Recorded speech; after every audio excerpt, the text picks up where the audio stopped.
Oh, there we are. So, good evening to our pub tastings channel. It's our great pleasure to introduce the Kilchoman range. I've got to remember that, get that right all the time. Today we should be having a young Peter Wills to hold a tasting for us. Unfortunately, Peter is on an airplane flying to Islay. So his older brother George, thank you George, has decided that he'll jump in and help us put on a tasting and explain all the good bits of Islay and the good bits of Kilchoman. And so I'd like to welcome George. Hi, George. Thank you very much for having me. Yeah, thanks a lot for jumping in like that. That was great, you know. No, not a problem. He rang me up at about 2:30, and I was lying on the sofa with my daughter watching Peppa Pig. So when he said I could do a tasting this evening, I was like, yeah, not a problem. Not a problem. Yeah. It's good to be here. His flight was delayed to Islay. The weather is very bad on Islay at the moment, and the plane was delayed while the weather passed through. So he's currently probably just landed, if not landing in the next 5 minutes or so. Oh, there you go. There you go. So you got yourself a whiskey as well. That's good. So yeah. It's not a bad start to the evening. So, but great to have you in Screen. We haven't really met you yet in person. We met you and your other brother in Peter. James. Yep. James. A couple of years before when they had their tour, and I think a couple of people that are watching at the moment were there as well. So just, maybe you can write it in the comments. What year was that? I can't remember. I can't remember. It's got to be 5 or 6 years ago. Or even longer. Yeah, even longer. It was longer. I think it was about 2013, 2014, maybe the first tour that we did was, and we did a few tours after that one. We haven't done one for a few years for a number of reasons. The last one we did was with the trailer when Peter crashed the Land Rover and trailer, and we had to finish the tour in a transit van. But there you go. They've been very good, the tours, and a great way of meeting all our fans as well. Yeah, you've got a few fans. I mean, it's I remember when KILHOMAN first brought their products onto the market. It was quite a few years ago. We did a tasting straight away, of course, you know, because at that stage you had the inaugural release, and shortly before that you had the 2-year Spirit, which I both got in my collection here at home because I. Yeah, I mean, with distillery being founded in 2005 by my father Anthony, and he from the day dot really when we had new make spirits, and then 1 month old, 2 month old, all the way up to our inaugural release that we released in 2009. He would be out traveling around the world, visiting all the different markets, you know, securing distribution and all those bits. And now he's sort of stepped back slightly. He's now still works every day at the distillery, but my brothers James, Peter, and myself do a lot more of all the sales and marketing side of the business now. He doesn't fully trust us, but he trusts us enough that we can do a bit. He still makes all the decisions. Anyone who's met him will know he still makes all the decisions. I think it's a cool idea, you know, because a lot of these places, a lot of these distilleries, when they start up, the first thing they do is they make gin, you know, to make money. And I thought it was a really cool idea that you guys, what did you do? You sold your Spirit. So you didn't have to. Yeah. I mean, the idea behind that was that we didn't want people to be confused about what Kilchoman is. I think when we set up, we wanted to be known as a whiskey distillery for doing single malt, and we wanted to concentrate solely on the whiskey production, make sure we got the whiskey production right. We distilled a very good new make spirit that then we went out and sold and took to shows, took to festivals.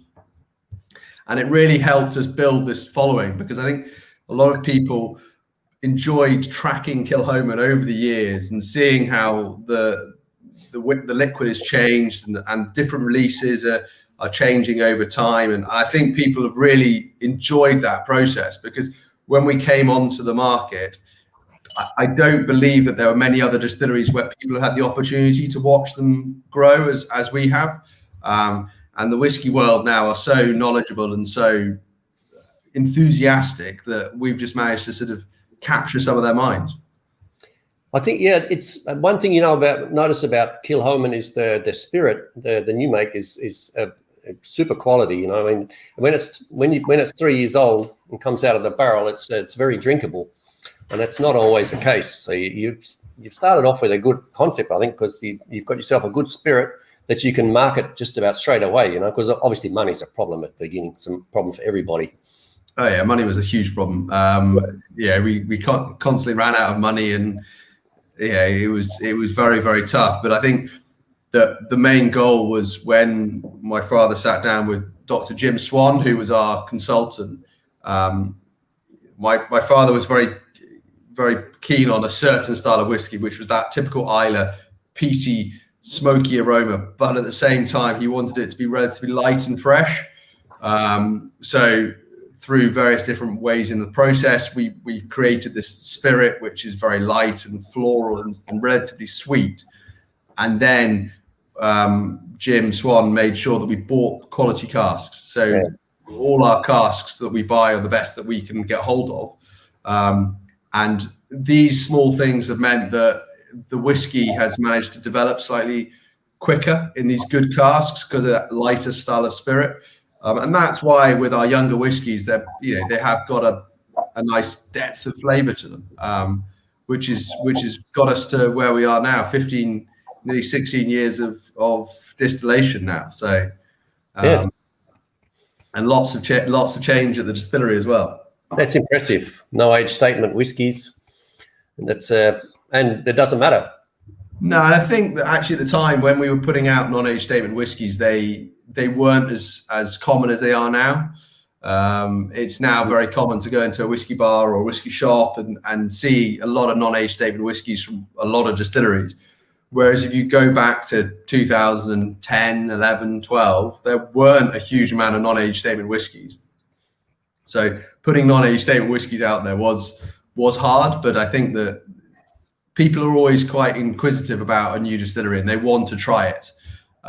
So we were lucky that people gave us a go and that we managed to put out some good products.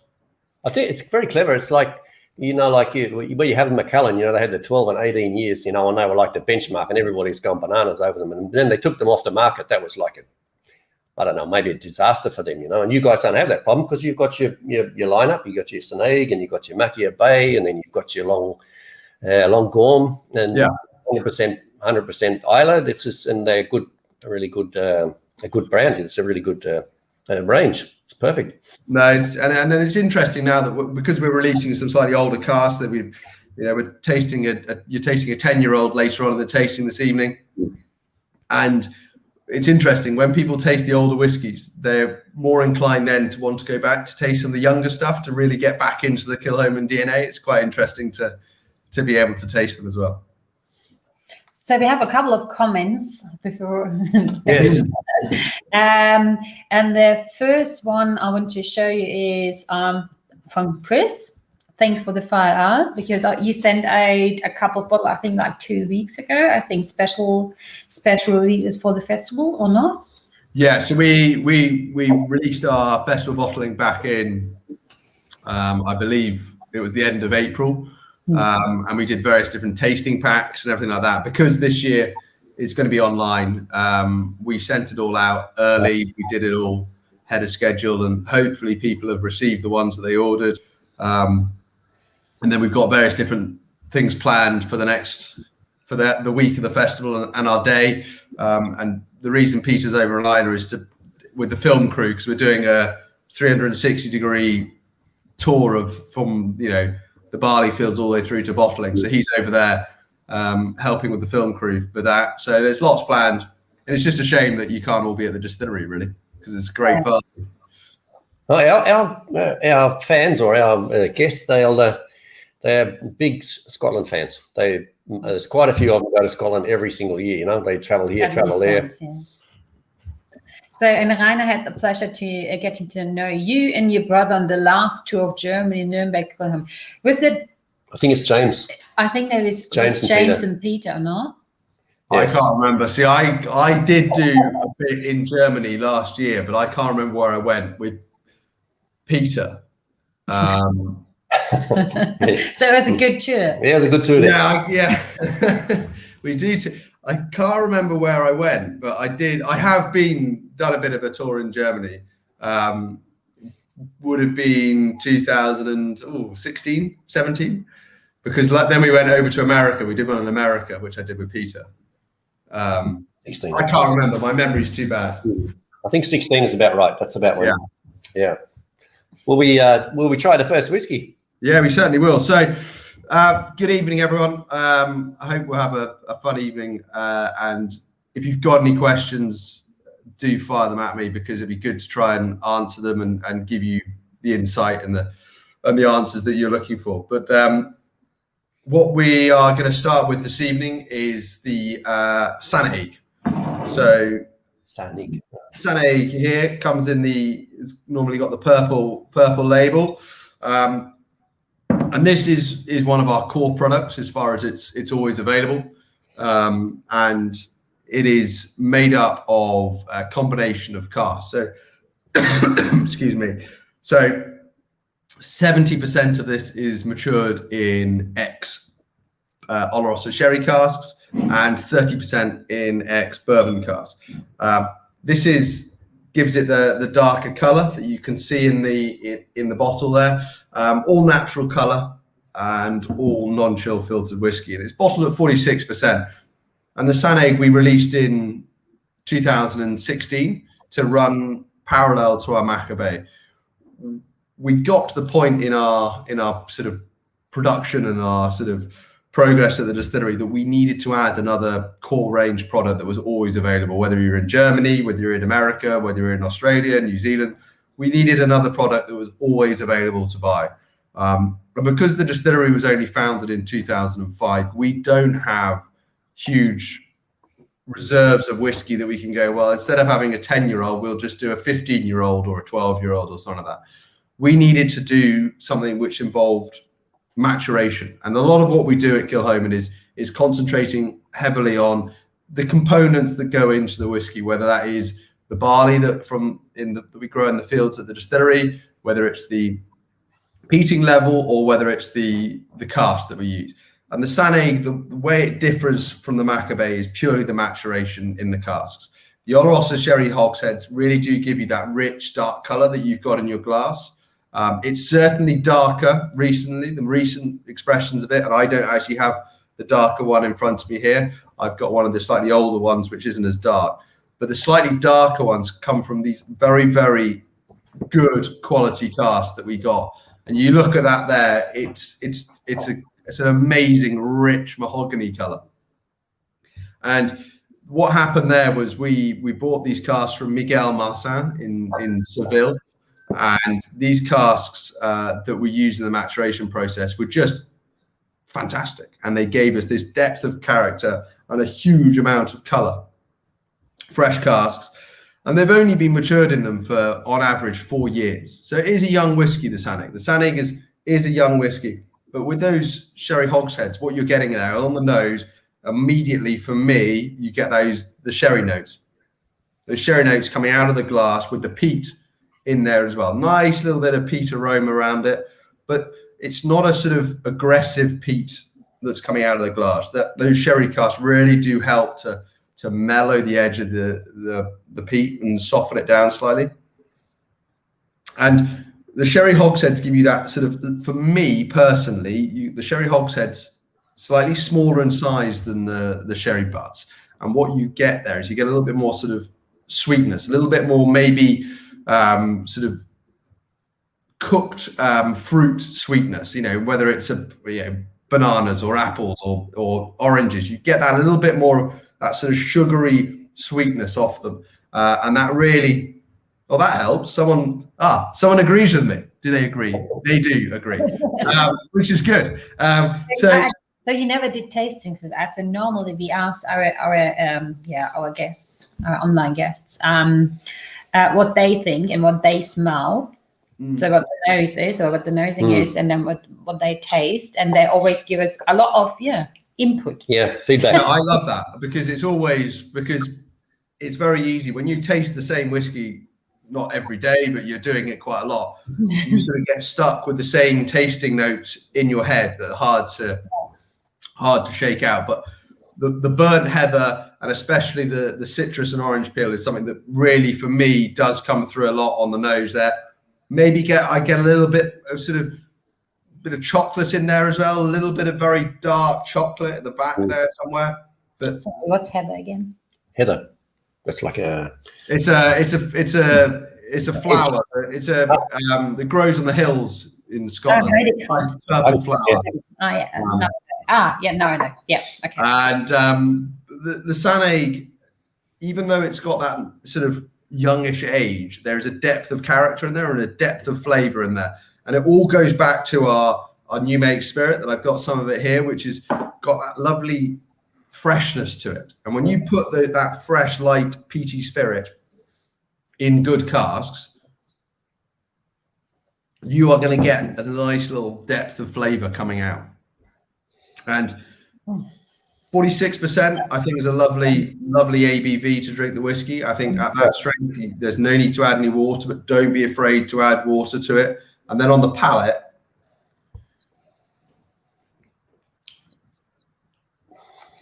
I always get a little bit of peppery spice on the front of my tongue. Yep. A little bit of pepper just on the front of the tongue.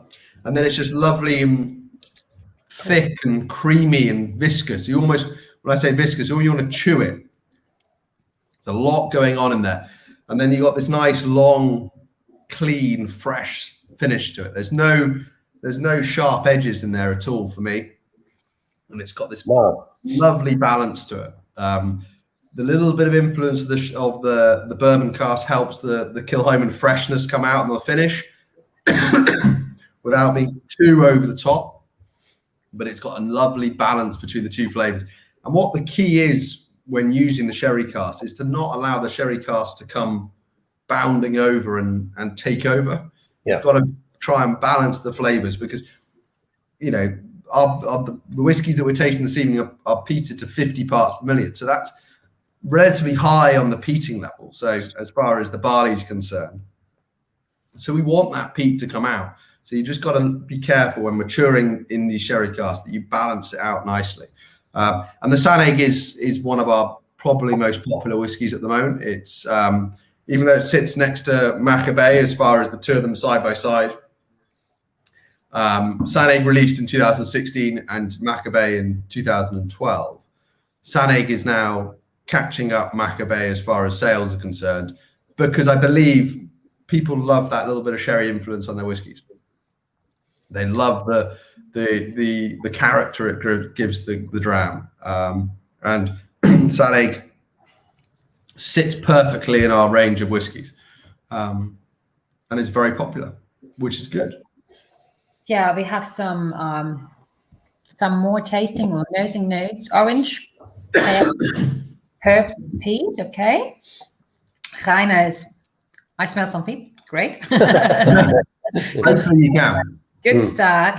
So, der riecht lecker. Do you know what lecker means? I think you know what that means. So it smells really delicious. Delicious. Yeah. That's good. Sweetness, but yeah.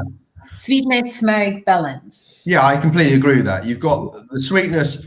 Kilchoman is renowned for having relatively sweet styles of whiskey. A lot of the whiskies that we have out there are on the sweeter side, and this will sit up there with that.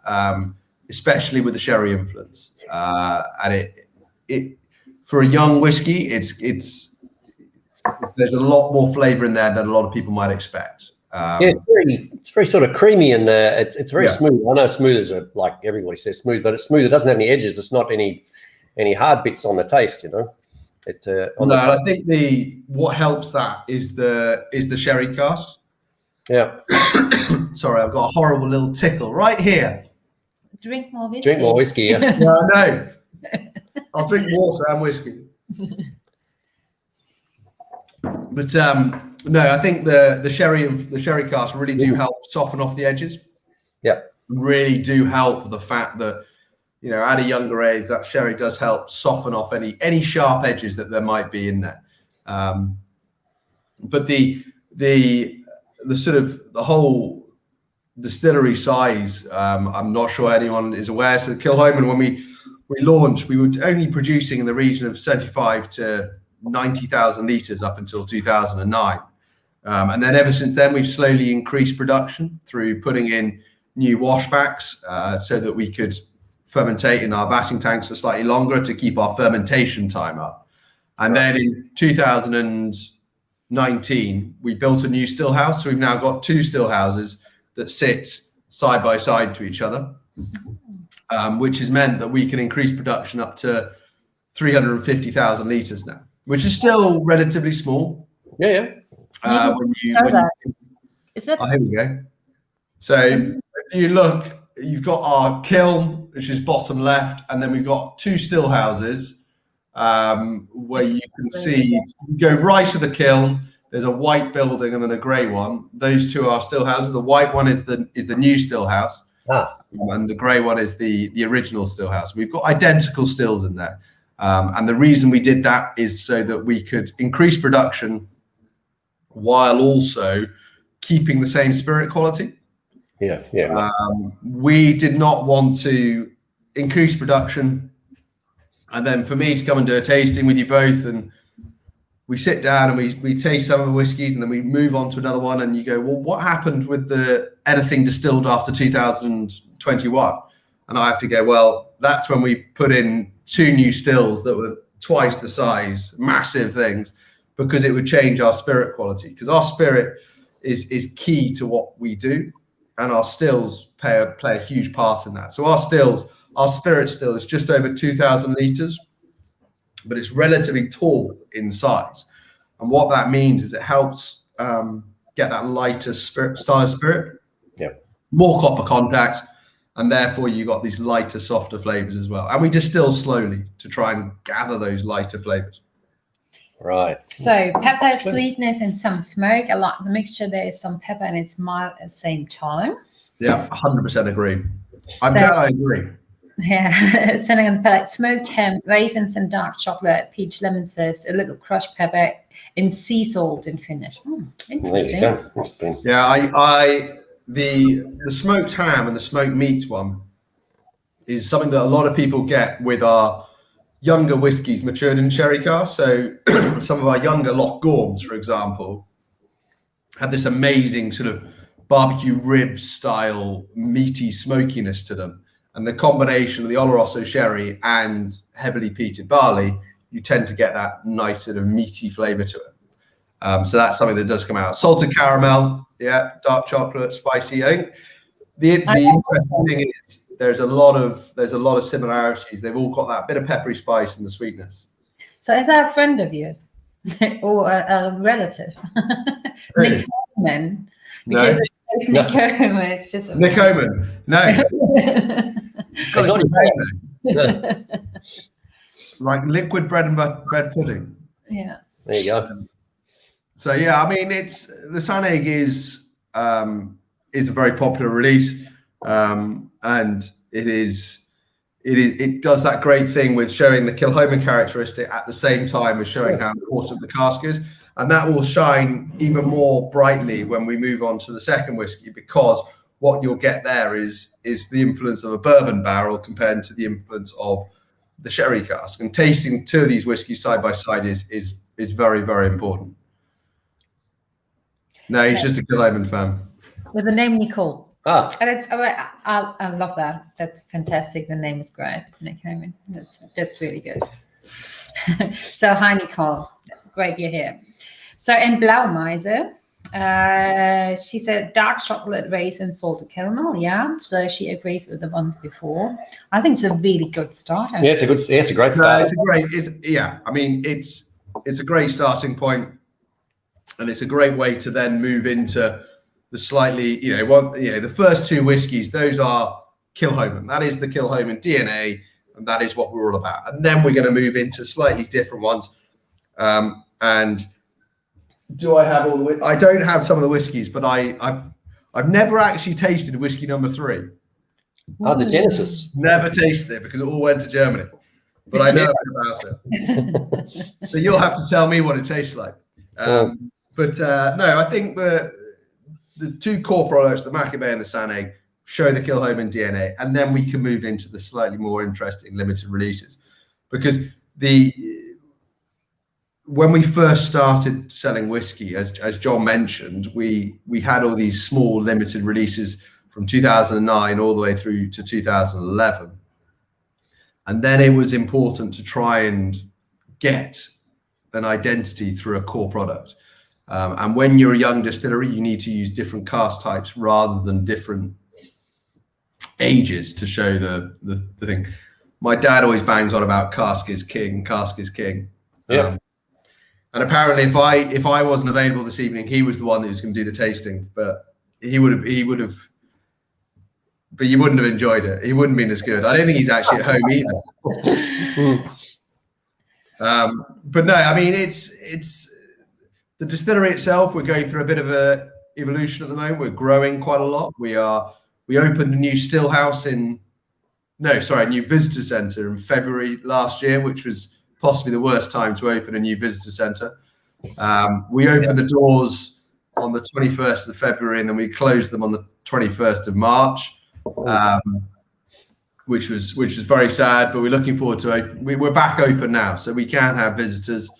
I think people within the UK can travel within the UK, which is great. And then we've also built new warehousing. So we built 3 new warehouses in the last 2 years. Because can you see that here? Yeah, so the 2 new buildings at the back there, right at the back, there's 2 warehouses there, and there's another one next to it that we've just finished.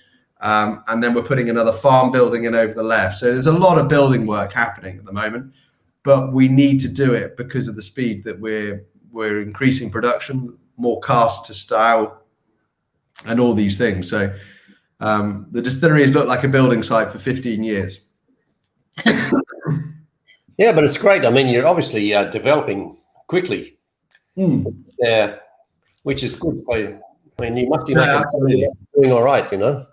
No, I think that everything's moving in the right direction, and lockdown, COVID, and all these things, because we have our own bottling on site, it's meant that we've been able to keep going throughout this whole situation for the last year, and still manage to fulfill orders and get orders out to customers, which has been key. And we've done a lot of online tastings, and you just have to adapt and change. And I think that people that have adapted and changed quickly and embraced this new way of doing a tasting are fine. And actually, I've heard some people say that, that some distilleries say they won't do as much traveling. Well, we will still want to do the traveling, because this is not the same. Because for one, when you come to Germany, you get to drink some decent beer.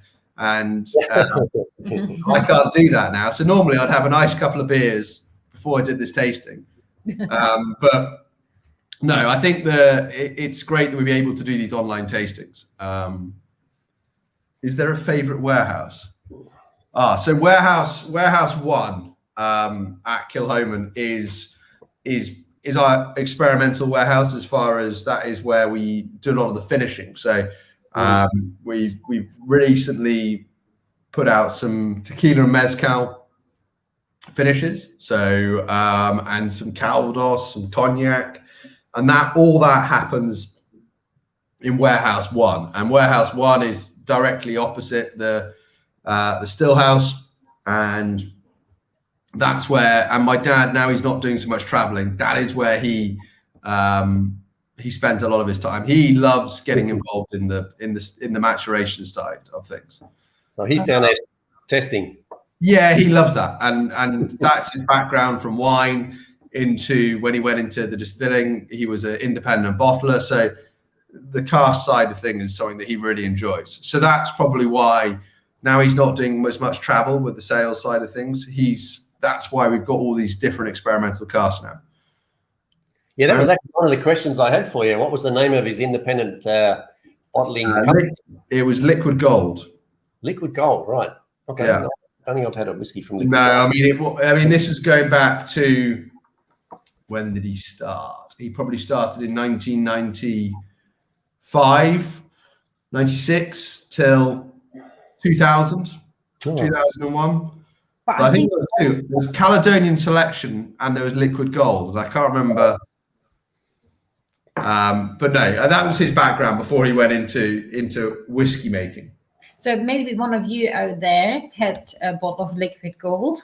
Caledonian Selection. Just let us know. It would be Or Caledonian Selection. Caledonian Selection, I think, was more readily available than Liquid Gold. Yeah, I think I've heard the name. So, and Rainer is asking, where are the horses in Galways? Horses. So when we built the distillery in 2005, we rented the buildings off the farm, and they ran a horse trekking centre. So there was ponies and things like that that used to go on treks down to Machir Bay and etc. And when they left, they took the horses with them. Oh. So we haven't got any horses now. Even though my wife is horse mad, she would love horses there. No horses at the moment. Yeah, a lot of work. Horses. Yeah. You don't need to tell me about that. Yeah. But no. The second whiskey that we're going to taste this evening is our Machir Bay, and Machir Bay was launched in 2012. And this is probably our most recognizable whiskey, I would say, as far as packaging, etc., is concerned. Whereas the first whiskey that we tasted was 70% sherry cask, 30% bourbon. Oh. This is 90% bourbon cask matured and 10% Oloroso sherry cask matured. So a little bit of Oloroso sherry influence in there. And all that Oloroso sherry cask is going to give you is a little bit of horizontal flavor profile on the inside of your cheeks. Whereas the bourbon cask will really let the Kilchoman characteristics shine forward, and you'll get that nice sort of citrus freshness to it. Same peating level, same roughly the same age, and everything like that. But you'll get a completely different style of whiskey. One, for me, the first thing that comes out is there's a lot more peat. A lot more peat influence. That just because those bourbon casks really allow the spirit to come to the forefront. There's peat in there, but there's also a lovely freshness to it. There's a lovely fresh note that comes out, where we were looking at maybe with the Sanaig, we were looking at maybe slightly more on the cooked fruit side. Here, we've got far more fresh fruits. We've got far more sort of those citrus notes, those floral notes, those slightly grassy notes as well. Almost like a sort of, for me, it reminds me of being not on the seaside, at the sea, with Machir Bay. For those of you who aren't aware, it's a beautiful beach, quarter of a mile from the distillery, 2 miles of sand. You can just see it in the top of this image there, the blue bit there, that's the sea, and the beach is just tucked behind there. It is absolutely stunning. And that's what we named our first whiskey, the first whiskey we produced after. Sanaig is also a beach, which is just slightly further north of Machir Bay. My father's preference with maturing whiskey is bourbon casks. That's where he feels that Kilchoman is at its best, is matured in the bourbon cask. And the reason for that being is he likes the Kilchoman characteristic to come to the forefront. And the bourbon casks really allow you to do that. All our ex-bourbon casks are from Buffalo Trace in Kentucky. And we ship them all over whole. And they arrive at the distillery in a container, 20 at a time, fully made up, same as our sherry cask. And what that means is when we put our you just said Buffalo Trace. Yeah, I know. You just said he was texting that before, but I didn't show it. That's why. When we then put our spirit into these casks, they get that immediate kickstart from the barrel, and that is key to us. With it being a young whiskey, hence there's not a huge amount of color in there. Not a huge amount of color because of the bourbon cask compared to the sherry with the Sanaig. But with Machir Bay, for me, you get more into that Kilchoman style. You get more of that, bit more of the style that you get from our new make here. I've got a little sort of pot of our new make there. and you really do get that freshness from it, from the Machir Bay. And when we launched the Machir Bay in 2012, it was important that it ticked two boxes. It was important that it ticked the box that it was a quality whiskey, but also it's from Islay. It needed to have that little bit of peatiness in there. It needed to have that peaty saltiness in there as well, because that's what people expect from an Islay whiskey. We wouldn't want to put out, be it the new distillery in Islay, the first one for 124 years, and the first whiskey we put out there be unpeated, sweet sherry cask matured, because that's not what people would have expected. People drink an Islay because they like peaty whiskey.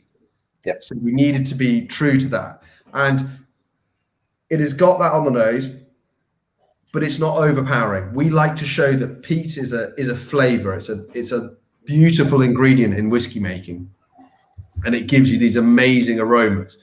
We don't want the peat to sort of knock your throat here, even though I could do with it because I've got a little tickle. Yeah.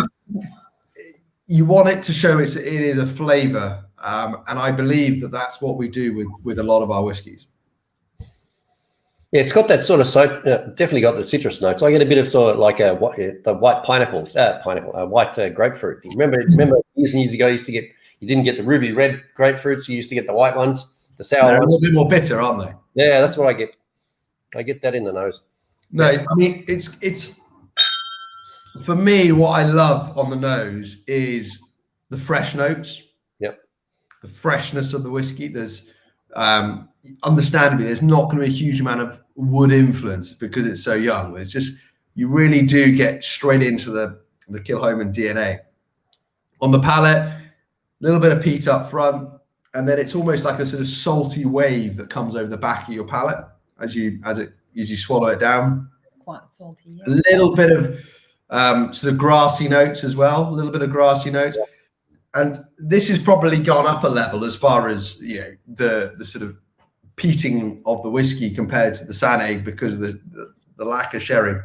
But what it does give you is a little bit of oil on the inside of your cheeks, a little bit of oil on the inside of your cheeks. Whereas with the Sanaig, you were there, it was very creamy and you almost wanted to chew your way through it. With this one, it's a bit fresher, but you just got a little bit of oil on the inside of your cheeks once you've finished it. And a couple of notes as well for the nosing. Yeah. So citrus flavored smoke, roasted chestnuts. Oh, that's interesting. Yeah. That's a nosing. Caramelized pineapple pieces. Okay. Yeah.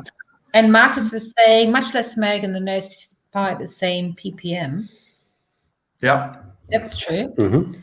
And Rainer's asking, so no age statement, about 5 to 6 years old, right? Yeah, I mean, there's anything from 4-year-old cask, 5-year-old cask, 6-year-old cask, and there's a couple of 7-year-old casks that go into the batting. So if we had to put a name on it, it would have to be 4 years old because of the youngest cask. Yeah, sure.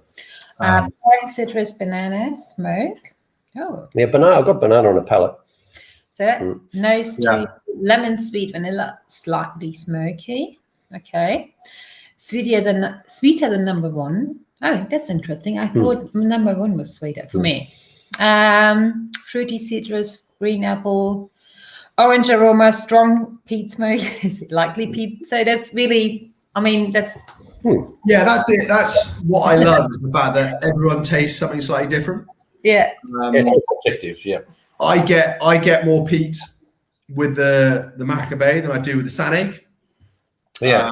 I get a bit more smoke with the Sanaig, but I get a bit more of that peat taste with the Machir Bay because I believe that the bourbon cask lets it come to the forefront.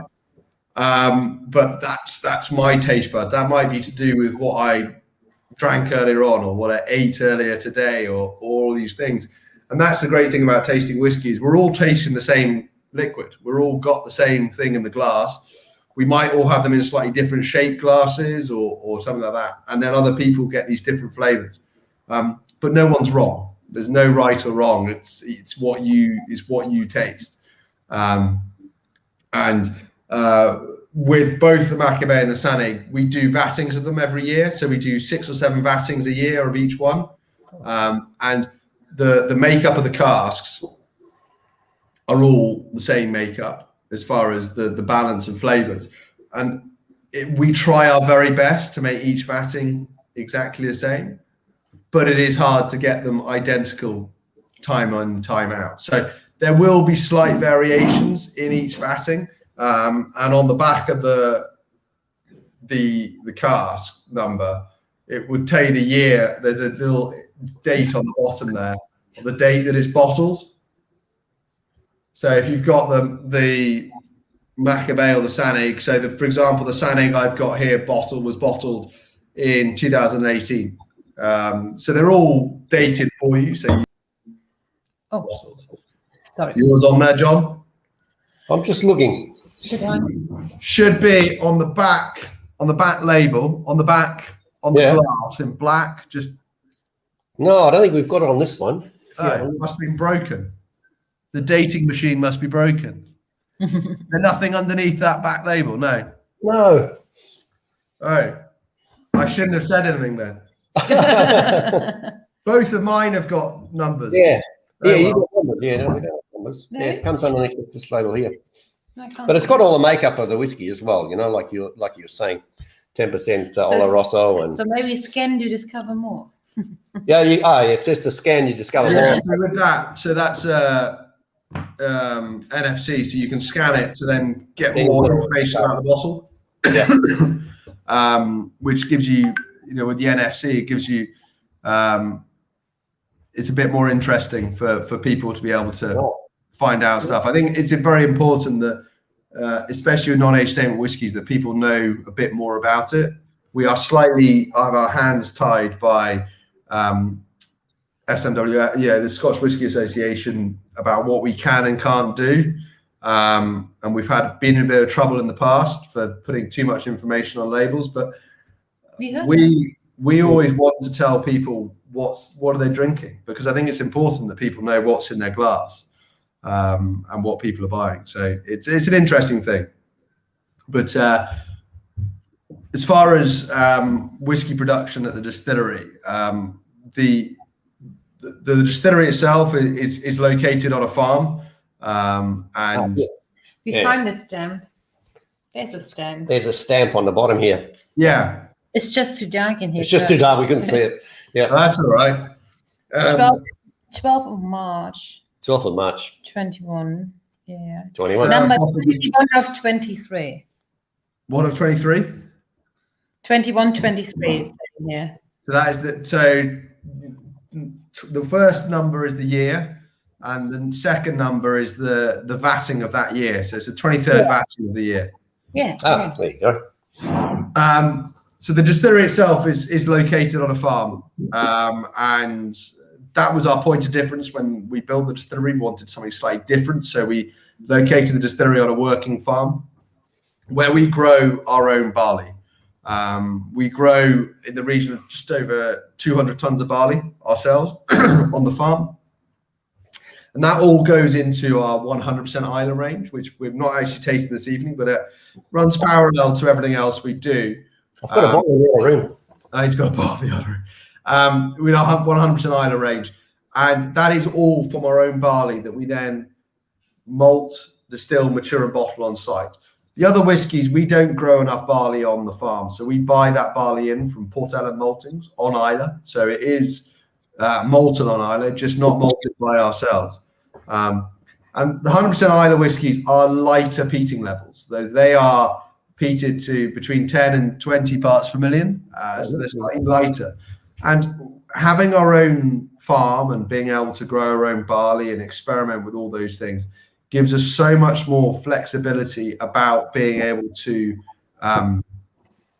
what we do as far as the barley varieties. So we control when the barley goes in the ground, we combine it ourselves, and then complete all parts of the process, which is very, very unique and very, very interesting to be able to do. So we have like 3 options here. So we just met like 10 minutes before the tasting. So for everybody out there, we didn't have any time to talk about the whole tasting situation. So, but we have a couple of options here. I can show the video of your brother, the walkthrough. I can show the one with the German subtitle. Yeah, put the German subtitles on. The 100% barley. Okay. Yeah, that's an Islay one. Good. Just okay. Let me do that. Yeah, it was a bit of a last minute switch. Yeah, but it's it's really great. cool. We're very grateful. I mean, he might have tried to do it from the plane, but he might have got in a bit of trouble. Sat there holding his phone. So hopefully what's going to pop up now is I won't talk over it. There you go. Shall I play it? Yeah, Yep. press play. Let her rip, Boris.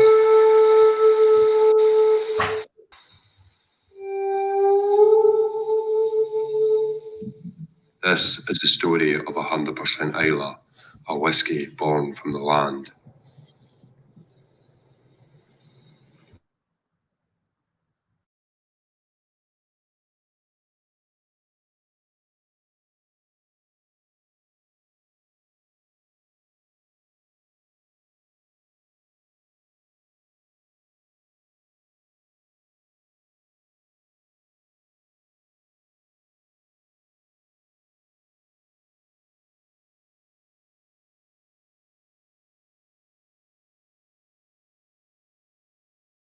Risks. We place ourselves entirely in the hands of the weather.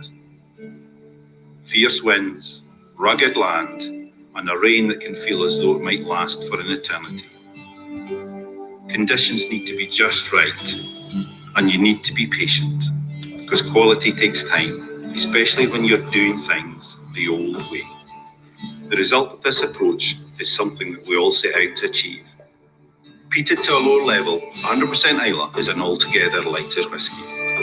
It's a single malt that has been handcrafted every step of the way. From the barley grown in our own fields, to peat unearthed from ancient land, and waters carried by the rain, it's the very essence of the Kilchoman philosophy. Notes of fresh lemon carry the camid breeze.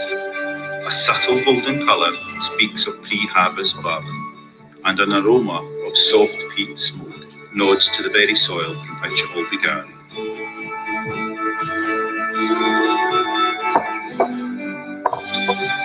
When you've been in the fields as long as I have, you realise that nature doesn't wait for anybody. She's on her own time. Farming's about reading her signs, knowing when to wait and when to move, and knowing at the end of the day that I've helped to set this magical journey into motion, to distill Islay into a bottle. That taste makes the whole thing worthwhile.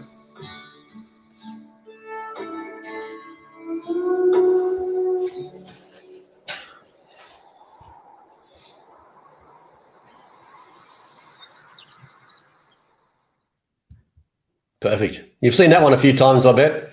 Yeah, just a couple. So what you saw there is Islay heads our general manager, and his name is Islay, spelt the same way as the island, and he oversees everything to do with the farming side of the operation. And what you've seen there is everything through from growing the barley through to the malting process on site, and it is something that's very, very unique and very, very special. And as he mentioned in the video there, 100% Islay is a lighter style of whiskey, and actually the next whiskey you're going to taste now has got a little bit of the 100% Islay in the vatting there. So I don't actually have the next one with me. You said so our customers out there, they have to tell us, or you. Yeah, that's tell me.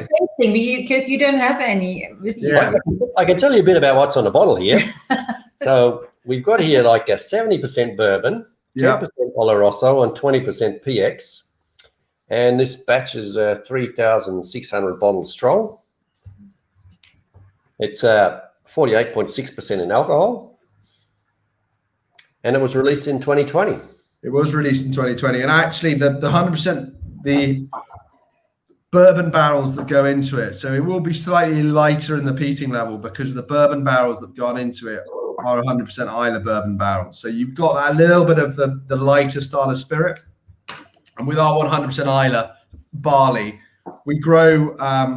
Well, back when this was distilled, it was mainly publican barley that we grew, and it would have been peated to a lighter level. So with our own kiln, etc., we peaked it to in the region of 15 to 20 parts per million, which is a lot less than the dram that we tasted before. And it's got that intense freshness to it. Where we tasted the Machir Bay, got that freshness. It's got a little bit more sweetness to it. I'll have 100%. I'll have 100% Islay. It's quite handy having some whiskies behind me. I'll see what else I can pull out. I could actually try and make my own. I'll just try and vat one together here now. There you go. So 70% bourbon. Yeah, 70% bourbon. Yeah. 10% Oloroso and 20% PX. A little bit of PX. Well, it might taste a bit like that. But with the 100% Islay, you've got that lovely, it's got a sort of little bit more sweetness to it, a little bit less of the peat. So you taste a little bit more of the barley in there, a little bit more maltiness as well. The 100% Islay is always, we normally bottle it higher level because it can withstand having that more alcohol in there. So the 48.6% in this, without knowing, what I would imagine they have done is they would have reduced some of the cask, but they would have put one cask in there at cask strength. Okay. So that one cask would have gone in at cask strength to bring it up to the 48.6. They might put two in at cask strength. The PX sherry casks, those are the ones that will give you that intense sweetness. We're going to taste a PX matured in a bit, but the PX cherry cask matured gives you that intense sweetness in there as well. So there'll be a little bit more sweetness in there. And at 48.3%, for me personally, again, I wouldn't add any water to that whiskey. I would, and if you were tempted, I'd always try the whiskies without any water before adding a couple of drops of water. But the Genesis series, I spoke to Peter when he was in Glasgow Airport, and he said that the Genesis series is a series of casks which has been done for Germany alone. And there is a series, and this is stage one. So this is the harvest stage of the process. And I believe, is there 5 other series? Someone will have to correct me because no idea. So we have a couple of big Kilchoman fans out there. So they might be able to tell me. They know. Tell us. That would be fantastic. We had to hunt down on whiskies anyway. It wasn't so easy, because we talked to your importer, the Hanseatisch. They import from you guys and they distribute here. And they basically only had the Sanaig and Machir Bay, and then the new one, which they didn't have, but it was coming. And all the rest is already sold out. They don't have anything left. So we were looking all over the internet to try and find stuff to. Yeah. Where did you find them in the end? Well, in the end, I'll tell you, we found this one here, the one we're about to drink. We found that on whisky.de, which is an enormous. They have. I couldn't imagine how many bottles of whiskey they have online. And the last one we bought from Kuhn's Drinkgenuss, which they had a fantastic selection. I don't know, maybe they haven't sold them all out, but they had 3 or 4 different ones from these vintage things. They had quite a selection. I was very surprised, And, I mean, it is always interesting because these 3,600 bottles would have come to Germany. And the German market is so busy at the moment that they would have disappeared within minutes, seconds. We know. I would have wait for you. Yeah, no, it is good. It is good. It's one of those interesting things. People always ask us, it's so great that all your whiskies sell out so quickly, but I'd love to taste it. And that's the problem, is that there's people like themselves who want to taste it, but they can't necessarily get hold of the whiskey because it's sold out so quickly. And that's why doing these series of casks, and I see someone's put up there 7 different bottlings, is key, because these will hopefully stick around for slightly longer. And they are different to anything else that we do. And they are, I mean, I would imagine from the vatting I put together here, which is nothing like what you've got in your glass probably. The 100% Islay is unique as far as you can really get into the barley variety. It's got that nice maltiness in there. The 50 parts per million Oloroso and PX will add the backbone. They'll add the body, and the sort of the flavor profile of it will come from there. And the freshness will come 100% from the bourbon influences. A bit like with the Machir Bay. When we tasted the Machir Bay, with that bourbon influence, you really got the freshness coming to the forefront. Those fresh, sweet citrus notes. And then when we taste anything with a sherry, you've got that richness coming in. And when you're trying to balance these two flavors, it's always important that the main thing that you want to come out is the Kilchoman DNA. The Kilchoman DNA has got to come to the forefront, but then you need to show how important these casks are. And you know, I've done something similar to this in the UK. Because the way that my brothers and I split it up is we do all the distribution in the UK ourselves. So I run all the UK side of everything that we do. And then every other country we have distributors. So James and Peter, my two younger brothers, they do all that side of the business. And Peter's looked after Germany ever since he first joined the company. He looks after Germany and Asia and then other European markets. And then James is mainly America. His main market's America. And then he's got other European markets as well. And it works well. And we all have to come up with different things that we can do to sort of engage different markets. And I know that this one has been very popular. So we did something fairly similar in the UK where we did some small batches of slightly smaller levels, and we toyed around with different cask varieties. We've done comparison casks. So we did, we like to show how important the cask is, as I said, and we wanted to compare two ex-bourbon casks, one from 100% Islay, one from Port Ellen malt, distilled 2 days apart, both filled into fresh bourbon casks, matured for the same length of time, because we like to show the importance and what you can do. And that's something that we really are very keen to do a lot more of. We want to show the experimental side of things. We want to show you with the new still house, we want to play with barley varieties. So we want to grow different varieties of barley and then distill them separately. Because we want to show the fact that the barley that raw ingredient is very, very important. We're also playing with yeast varieties, which isn't the most glamorous thing to talk about. But that's a question we got quite often in the last couple of months about the yeast. Yeah, I mean, for me, I find it fascinating. We use a pressed yeast at the moment, Maori distiller's yeast, but we've played around with liquid yeast. Because it plays a huge part in what we do. So, and then also we want to play with ABVs, the bottling strength of things. And because we control, especially with our own barley, we can control every part of it.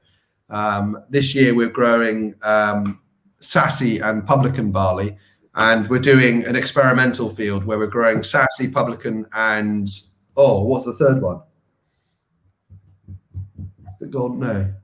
Concerto. And we're growing 3 of them in a field, splitting the field into 3, and seeing how they grow. And small things like the corn, the size of the actual grain of the barley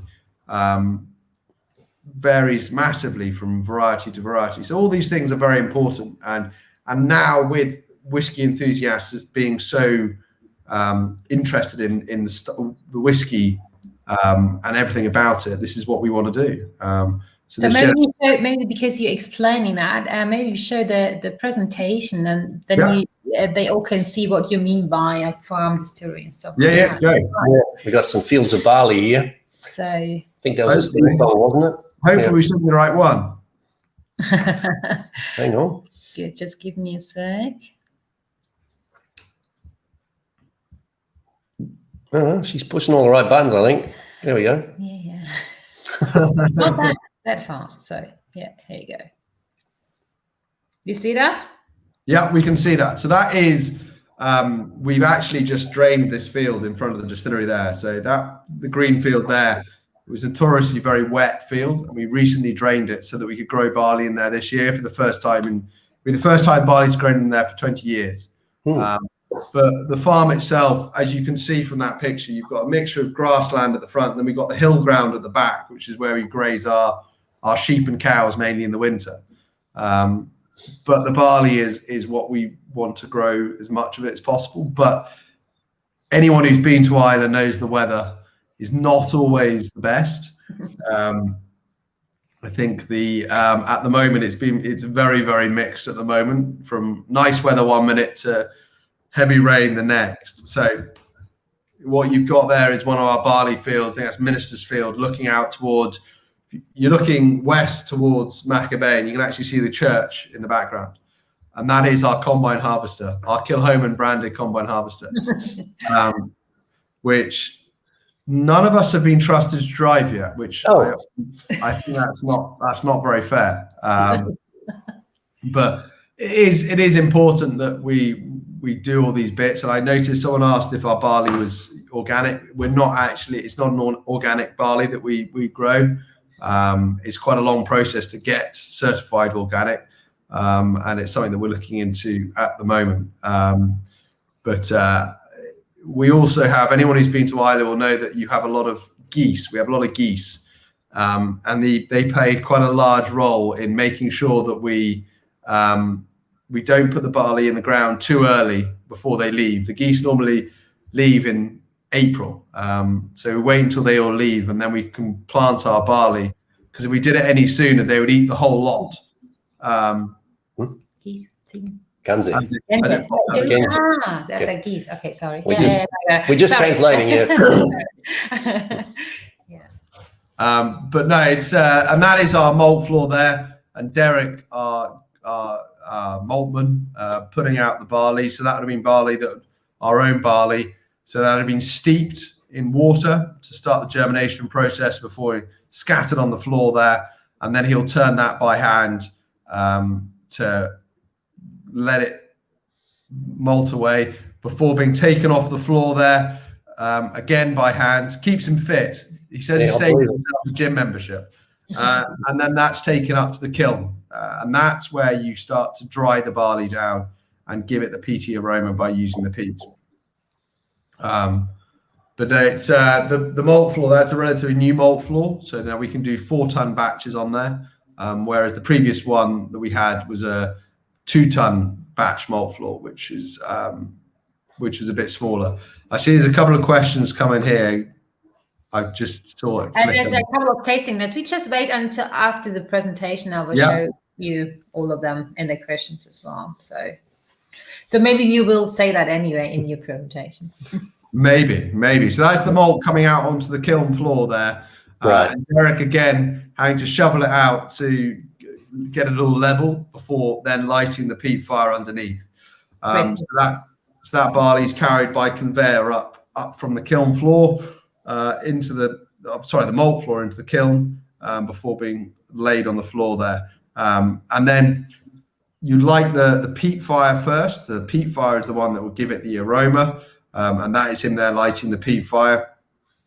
And we'll peat it for in the region of 8 to 10 hours, and that will give us that nice lighter peating level with our own barley.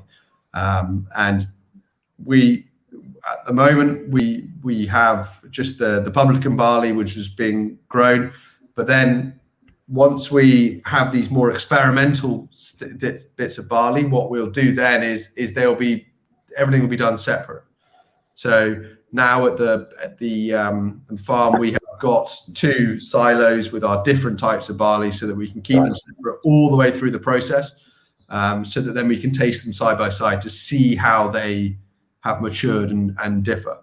This is our peat bank, our peat bog, which is near Loch Gorm, and is actually on Derek's farm. So Derek, who works in our malt floor, also has a small farm not far away, and that's where we get all our peat from. So he digs it himself for us. So he's getting a bit of a hand there, and we will burn in the region of not probably a ton of peat a year, which is a very, very small amount. So they, and that is our looking from our new still house through into the old one. So there's our 1.2 ton mash tun that JJ is looking into there. So the mashing process is the first starting point of the whiskey production process, as far as this is where you're putting your barley in, adding the hot water to drain off the water, which has got that nice sweet sticky flavor to it, before you add the yeast and start the fermentation process. When we built the new still house, it was key that we had identical mash tuns so that we kept everything the same, and tried to keep that style exactly the same. So that's the new still house, new stills in the new still house. Nice big window that looks out over the farm, and you can see there our wash still on the left and our spirit still on the right.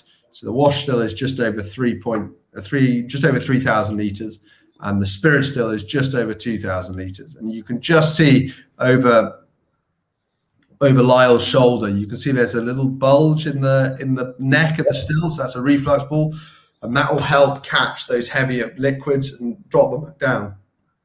These are the old pair of stills, and you can see it better there on the wash still, on the spirit still, sorry. And it's relatively tall. So you look at that still, especially the one on the right, smaller, but the size of it compared, the height of it, sorry, compared to the width of it, it's quite a tall still. And that will help get those nice light, sweeter flavors as well. Don't worry, we haven't since painted. That is a very, very old photograph, that one. And there's into our still house. I'm going mad. Our warehouse, and you can see all traditional dunnage warehousing there. So earth floor, and the casks are stowed 3 high, and then they are left to mature away. And you'll notice there they've all got the usual year, date, and cask number on them, and they've also got a white sticker at the top there. That is a barcode, so that we can go around with an iPhone or an iPad, scan the cask to be able to then know a little bit more about where it's been, what spirit was in it, what barley was in it, anything about the cask, how many times the cask's been used, where it's been moved to. And that's Robin there, our production manager, doing what he tends to do most of the time, and take cask samples. So whether that's for a general bottling or whether it's a single cask, he will go in there. So when it came to the Genesis series, Peter would have spoken to Robin and said, right, this is the sort of thing I'm looking to do. Could you get some samples so that we can taste them? And Robin will go in there and draw out some samples from casks that he thinks will work well. Robin's been working with us now for over 10 years. And he's taken on the role of production manager in the last 2 years, sorry. And he's now getting a lot more confidence as far as sampling casks. I think he worried a lot. I think he worried a lot in the early days, that, worried about what was right and what was wrong. But I think that now he's got a grip of what's expected of the bottlings that we do. He's doing a great job, and he sort of helps my dad, keeps him in line as well. The old man in line, which is not an easy job to do. I'm not sure if there are more pictures. I can't tell you because it's not my picture. No, I think that's the last one. Okay, good. Off memory, that's the last one. And then we've also got our own bottling line at Kilchoman. So we bottle all our own whiskies, and we've actually just put in a new bottling line in the last few months, which will then speed up the bottling process and mean that we can get the orders out a bit quicker as well, which is important. It's developed a bit more from when my brothers and I did our first bottling using teapots, because we didn't have any bottling equipment. Whereas now we've got an automated line which sends all the bottles down and makes it a lot easier. But we now have we employ 37 people now at Kilchoman. Oh wow, that's from 2005, where we employed 5 people. But in the bottling alone, we have six full-time staff doing the bottling, and then we have 2 for the warehousing, 7 in distilling, and then seasonal staff in the visitor centre and cafe. I think there's 8 of them are there at the moment, and then the office staff, and then the important sales and marketing people. Yeah. Very, very important people. I see people are getting a nice little bit of honey. Yeah.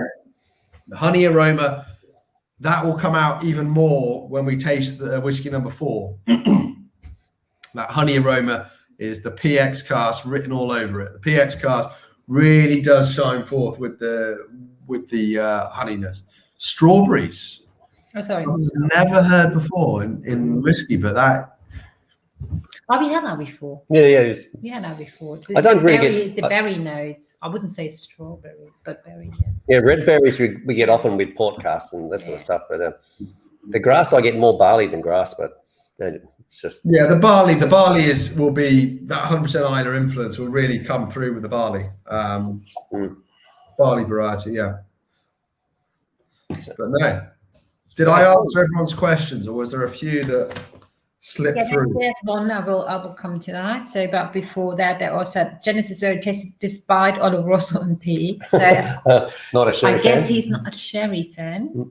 Sherry. Sherry doesn't dominate. Yeah, I hope so. It doesn't dominate. It doesn't dominate in the nose at all. It's got a nice nose. Nosing pleasantly peaty with citrus aroma. Okay. Caramel. From exactly. Erlangen. Hi. Hints of vanilla, caramel, bonfire smoke, tropical fruits. Oh, interesting. And then there was a question, like you said. Rainer was saying, Jen says 2 types of barley, and they're both not from the Islay. 2 types of barley. In the Genesis series. So there would have been the 100% Islay, our own barley, which would be publican barley that had grown on Islay, and then with the other barley that goes into all the other bottlings, which comes from Port Ellen maltings. A lot of that's grown in England, and then it's malted on Islay. So yeah, there is a combination of barleys in that last whiskey. I can't deny that. Caramel, Sand bonbons is more or less like caramel. It's cream sweets, yeah. Like maybe coffee. you know the German band Werther's Echt, it's called. It's like cream, caramel, bonbons, something like that. So, but I think you get what I mean. Not quite toffee, yeah. Little honey, more pepper than the others. Oh, there's Nicole. Oh, yeah. Now I've got it. Vanilla, raisins, interesting combination. Whiskey Nessie, honey, raisins, tobacco. Yeah. Yeah, good. Pepper. And Lime Taps is saying, and that's true, John has got some experience in bottling too. I said for the online tasting 100, I said it's 15,000 bottles. It's not 15,000 bottles, small bottles, these ones. It's more than 18,000 bottles. So since last year, we've been doing these tastings. Yeah. And we send them all over the place, and we fill them up for the guests. And I've filled up about 18,000 of these little things. Yeah, we do similar things. Why? So I can't remember how many bottles we did for the festival. Well, we did in the region of 4,000 packs. Oh, yeah. And each pack had 4 whiskies in it. Yeah, that's fun. Yeah, not always, but yeah. First fill X Oloroso and PX. So the Oloroso would have been first fill, and the PX would have been a refill. So taste profile: oaky, salted caramel, hint of banana. Sorry. I would say. Yeah. And peaty. There we go. So I think you can't say anything because you don't have it in the glass. No, I can't. I'm sat here doing a tasting, going, well, I hope you're all right. No, I see. But no, I mean it was very drinkable, which was good. I mean, the one I tried to vat here didn't really taste that. The nose is different to the taste. I think the first when I just poured it in, it was so different to the other two, but now with a bit of time, You mostly get more- honey and a bit of citrus and smoke. Yeah. more smoke. Maybe a than bit peat. of a little bit of pineapple or something. Yeah, that's what I'm getting. There we go. But it's a nice balance. It's easy to drink. So that's why you can't call it because you got the barley from somewhere else, or as well from somewhere else, not only. Yeah. So that you can't call it terroir whiskey because that's quite trendy at the moment. Yeah, Brewer Gladdy do a lot of terroir whiskey. It's something that all it is now is people want to know more about what goes into the dram. Yeah. People, Yeah, it's good. which is great, and I think that as distillers and people that work in the whiskey industry, we should embrace that, and we should give people the information that they want. Yep. Because people are spending a lot of money on whiskey, and quite rightly they want to know what goes into it. And you know, with this, we've got our own barley from Islay, and then there's barley from elsewhere. So you've got two different types of barley. You'll have two different peating levels that have been vatted together to create that dram. So you've got a bit of everything in there. And it would have been, you know, with the Sanaig, Machir Bay, the PX, and then the single cask that we're going to taste at the end, they all probably have two different barley varieties in there. It probably won't all be concerto. There might be some Golden Promise in there. There might be some Sassy in there. And this is barley that's been bought by Portela Maltings, shipped to Islay to be malted. And we don't control what barley variety it is. So we know what the peating level will be because we specify that we want it 50 parts per million. But that is as far as our control goes. So that's why when you taste any 100% Islay products, you really do get to taste the barley. You get that maltiness in there, and you've got a little bit of that in with the last whiskey that you tasted. And that maltiness really does come through because when it's our own barley, it's one barley variety grown in one soil type. It's traveled 200 meters before finishing every single part of the process, even into the bottle on the farm. And that is very, very unique. And I think that's one of the things that people love about when they come to Kilchoman, they can see all that in front of them. Yeah, this dram that settles down with a little bit of smoke and malt on the palate, you know, after you've drunk it for a while and it's just sitting there, that's how it sort of finishes up. It's nice. But you're the first person I've talked to that's actually gone into the different types of barley, you know. I think in all the tastings we've done, I don't think anybody from anywhere is really, no? Oh, yeah, maybe Brookladdick, yeah, they're very open. That's true. That's the only one Yeah. I can remember. Yeah, I mean, it's something that I think now, especially with like Brewer Gladdy and ourselves, I mean, Brewer Gladdy work with a lot of farmers on Islay, so they work with a huge amount of farmers on Islay who grow different barley varieties. And I believe they're putting in their own maltings now so that they can actually malt their own barley, because at the moment they grow the barley on some of the barley on Islay, and then it's shipped up to the north of Scotland to be malted before it comes back. Whereas they're putting their own malt floor in now so that they can then complete every part of the process as well, which is great. And we can only applaud that because it will bring more employment to the island. It will bring everything. It will just help Islay, and that's exactly what we want.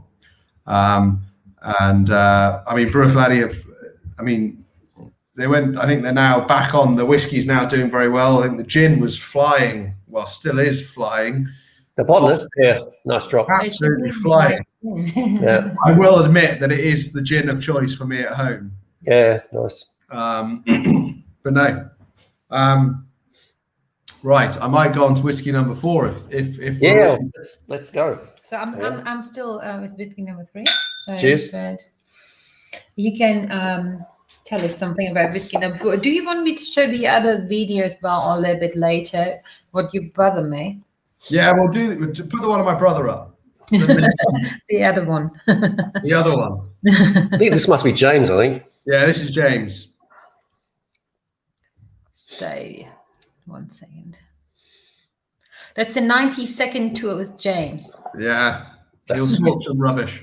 You can comment on the tour as well if you want to. Yeah, I'll critique him. Yeah. Yes.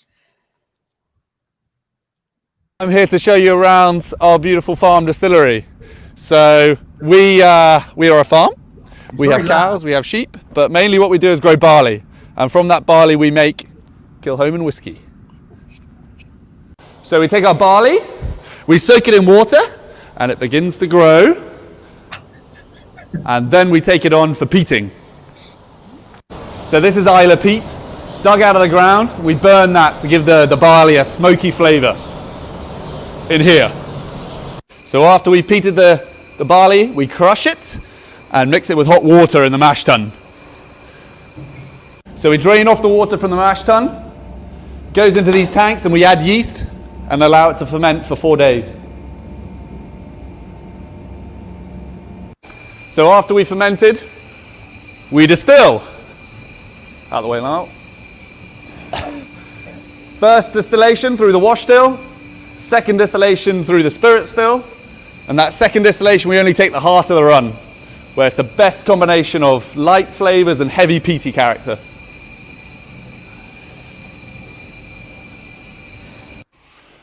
This is where we mature our whiskey. And this is where we bottle our whiskey.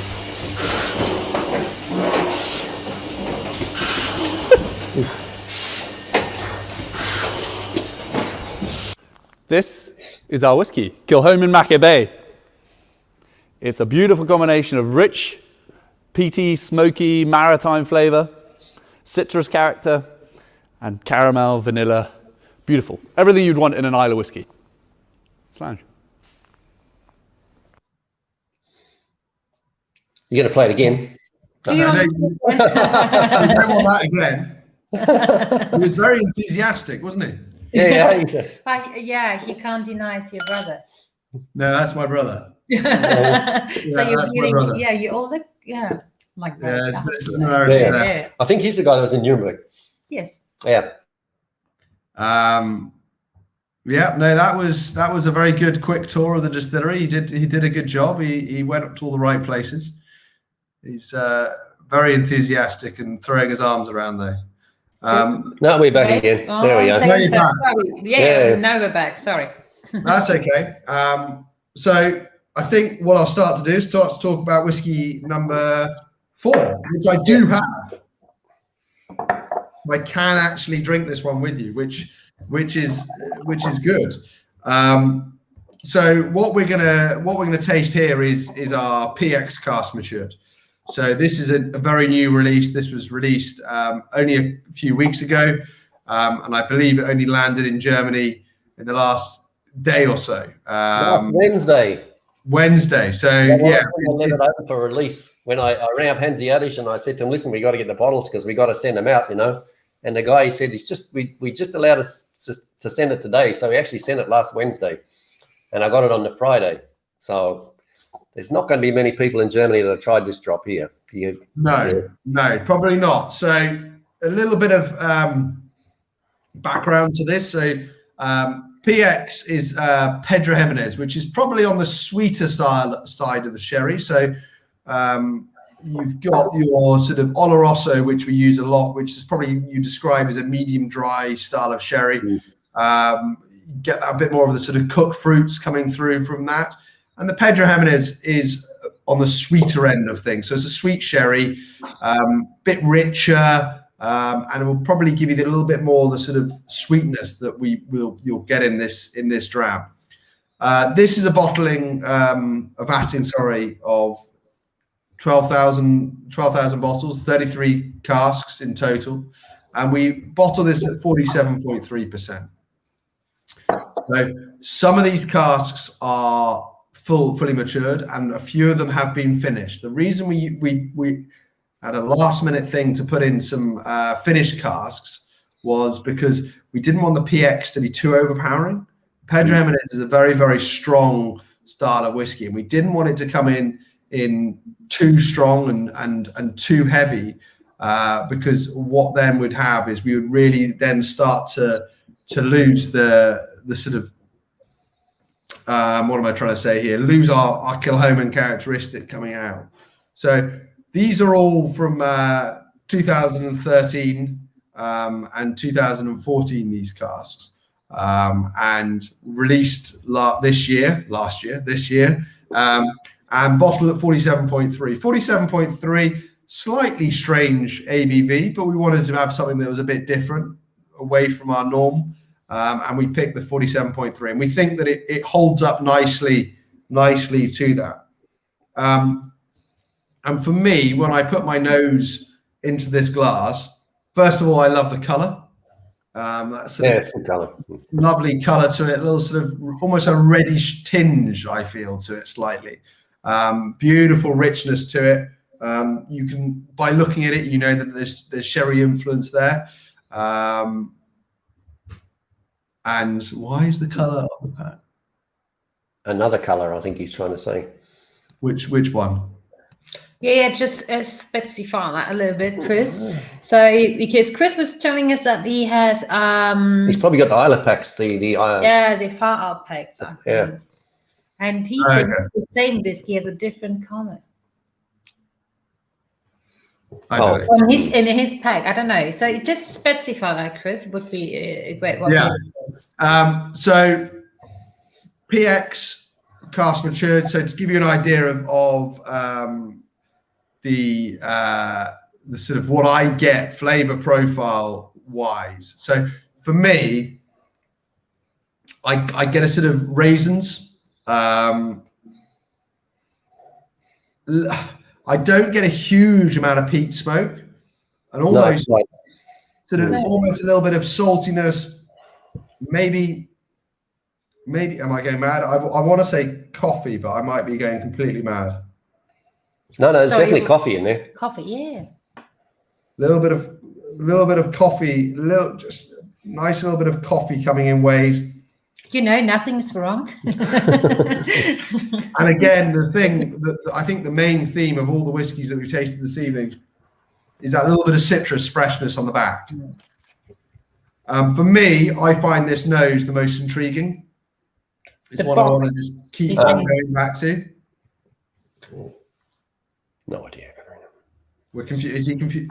Is there a color code for the packs? Red, marla, blue. I think he's talking about the packs you send out for the festival, because we always have the same, so there's no color. Yeah, we don't have any. No, we don't have any colors on it. No, ours are all our packs are blue, and each pack would have had. I haven't got any here, but there'd have been a blue box. Okay, I'm not sure what you're talking about. That doesn't matter. I'm sorry, it's not our packs, though, will they? So maybe, yeah. Yeah, if you got a problem with the packs for the festival, Chris, just send us a message on any of our social medias, and we'll get back to you on those and help sort them out. But I find the nose of the PX cask matured very, very intriguing. It's one that you sort of want to keep going back to, and almost now I'm getting a little bit more of the coffee coming to the forefront. Maybe it's just because it's opening up slightly.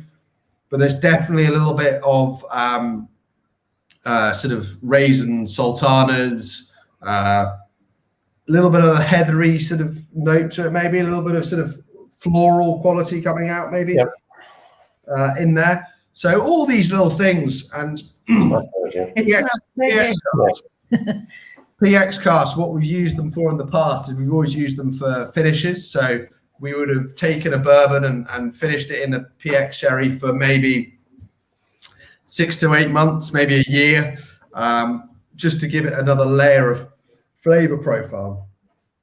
But for me, when that is coming out there, the combination of the fresh hogsheads and the refill hogsheads in there, you really do get a nice balance of flavors. And anyone who likes their sherry cask matured whiskey or their sweeter style, they will really enjoy this combination of casks. Yeah, I noticed you. I was reading an article about your father. He says he's not mad keen on finishes. He likes to do the full maturation and then mix the barrels like your 70%, your 10%, 20%, and so on. That's I mean, he's a bit better now. He enjoys finishing now. We managed to talk to him. No, I think what he likes to do is his main thing is, so for example, when we did port cask matured a few years ago, he wanted to do it fully matured in the ruby port because you really do then get what you're looking for. But we do a bit of finishing now. We do like with mezcal, tequila, Calvados. We're doing finishes just to try dip our toe in the water. So he does enjoy them, but he is very much a man who loves to fully matured, and that's what he would like if he had a preference. And as he's the boss, he does get a bit of a preference. There's a difference between doing a maturation for 3 or 4 years and doing one for 16 years. You know. It's a. No, I think that with this, which is not a release that we've done before. The PX is not something we've done before. It's new. We have done PX in the past, but even from the early days of this has been, people are raving about it that have got hold of a bottle already, because it does tick all those sherry boxes as far as what people like. But for me, on the palate, slightly. You get a little bit more.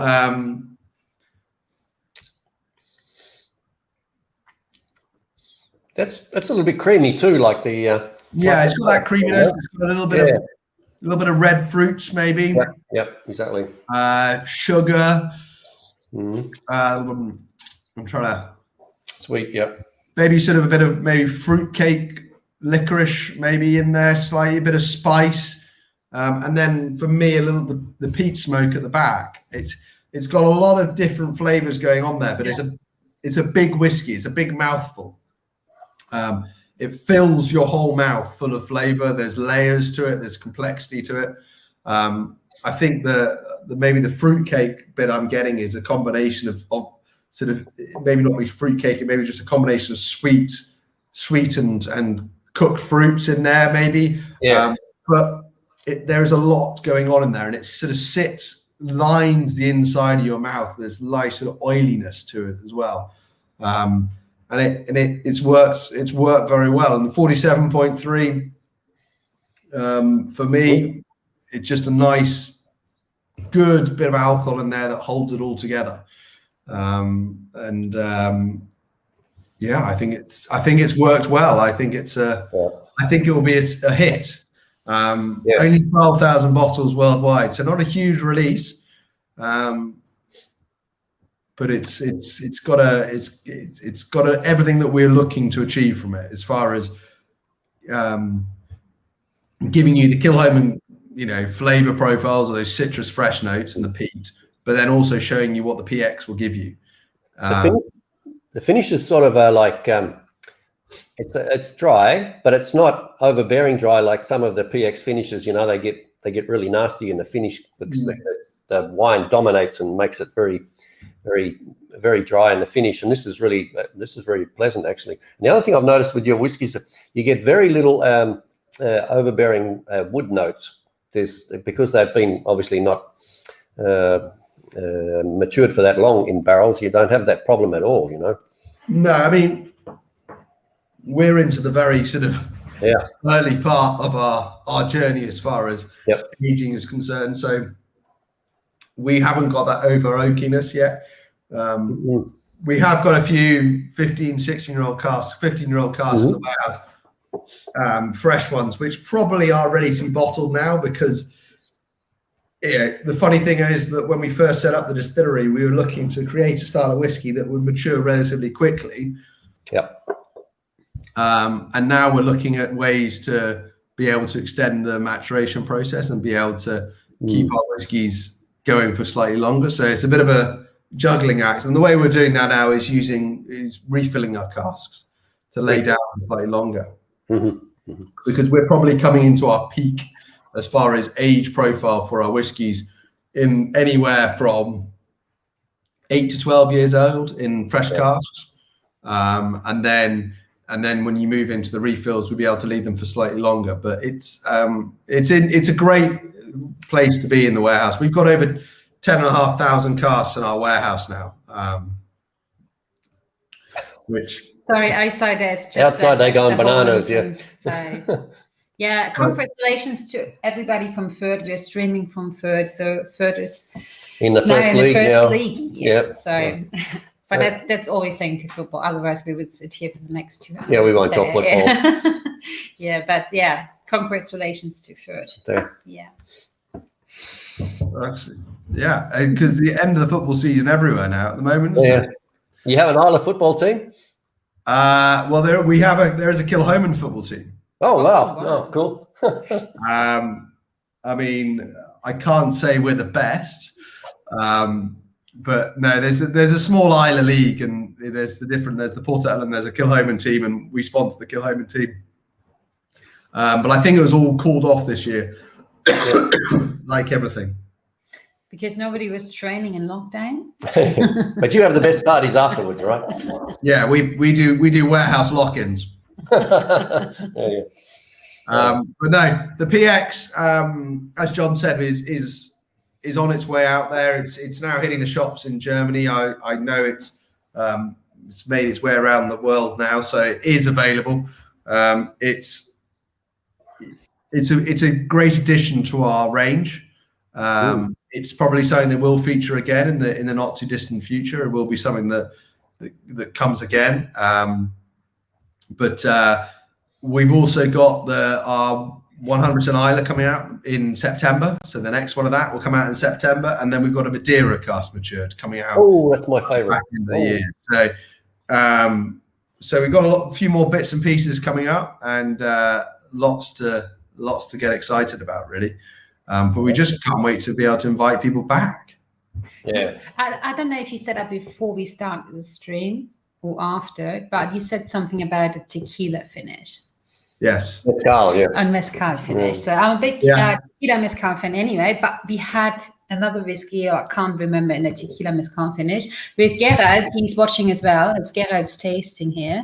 He just said about the last one, the real tasting star. So he's doing most of our tastings, most of our whiskey tastings, rum tasting, and tequila mezcal tasting. So did you bottle the ones already, or do you just have them in the? So we bottled a tequila finish for Royal Mile Whiskies a couple of months ago, and there's more in the warehouse that we'll be releasing in the not too distant future. Can you say some bottle for us before it's all sold out? I tasted it when it was. We've also got some fully matured, so we've got some tequila and some mezcal casks. Right. And we're also doing some fully matured, so there will be a fully matured coming out at some point. And are you trying? The sad thing about whiskey is, we have these ideas now, and you then have to sort of forget about them, put them in the warehouse, and then come back to them and a bit later to then be able to enjoy them. But no, we will. It's something that we want to do a little bit more of, the experimental side of cask. There'll be a tiny proportion of what we do, but it's always good to do these little experiments and little bits and pieces. And as I said before, my dad now spending more time at the distillery as far as in the warehouse. He was the one who rang us up and said, I bought some tequila and mezcal casks. We're like, really? He was like, yeah, I bought 50. I was like, right, okay. So, and then we bought a few more because they work well, and it's something that it's interesting. We've got some rum casks, some rum casks. So it'll be interesting. And when they come out, they will be great.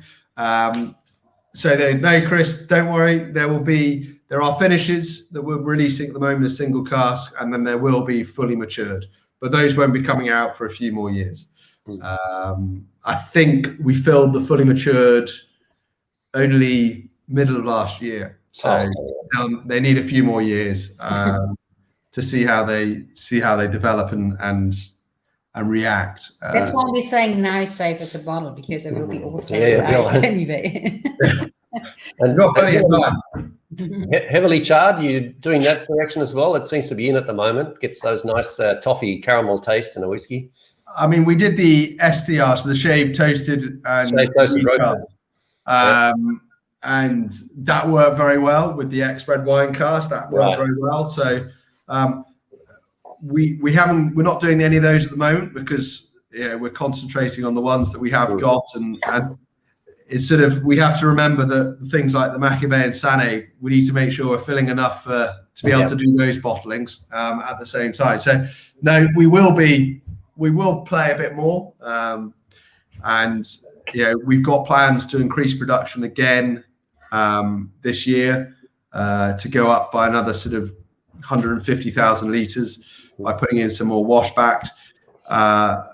It's a good problem to have when you are concerned that you're selling too much whiskey. So we need to make sure we're producing enough now. My dad's got a few more grey hairs worrying about it. I think he didn't think that his problem would be increasing production. I think he thought he would be retired and sat somewhere and we would be the ones panicking about what we're going to do as far as production levels are concerned. But it's a good problem to have. You're moving up into the next range. I think Deanston and Tobermory and all those sort of, they're all like 800,000, aren't they? So we'll be pushing on the sort of 400 to 500,000 litres, maybe a little bit more in the future, but we'll see. But the main thing is making sure that the spirit quality stays the same. The quality, it's very easy to drink. The main thing. Where did the whiskey? Because I don't have the final whiskey, so I'm going to have something different again. So before we have the final whiskey, I have another question for you. So your brothers told us some story about your father and grey hair. I think when they were younger, or maybe it was you involved as well, I can't remember, but they told the story about that they were almost burning down the distilleries because they fell asleep. It was not you. Not me. Not you. I wasn't there. I'll quite happily tell you what they did. So this was probably 2007. Yeah, picked out 2007. And they were in charge of the kiln, but they were too busy at home watching the rugby. And they, in their wisdom, they thought that they wouldn't go in to check the kiln at halfway through the rugby match. They would just leave it till the end of the match and go and check the kiln once they finished watching the rugby. And when they finally got to the distillery, there were flames coming out the roof of the kiln. The kiln was on fire. Wow. The silo building next to it was on fire. And the next building that was going to go up was the still house. So they pretty much nearly burned down the whole distillery in 2007. And if we go back to 2007 was when we were producing whiskey, but we had nothing to sell. We could not sell any whiskey. And we were running out of money, the whole time. And they nearly burnt down the whole place. So I wasn't there, not guilty. I was, also the other thing that they did was James was in charge of filling casks. So this is again back over 20 years ago. 10 years ago now. Filling casks. So filling a cask is a bit like when you go and fill your car up with petrol. You just take a pump, put it in, squeeze it. The only difference is ours doesn't stop when it's coming up. So you put it in and turn it on. He did that, then got distracted, walked away, left it, came back to whiskey coming out the top of the cask. We reckon it was about 50 litres, 60 litres that he wasted. And then he tried to cover it up by mopping it all up. But anyone who's been in a distillery knows the smell of spirit is quite hard to get away.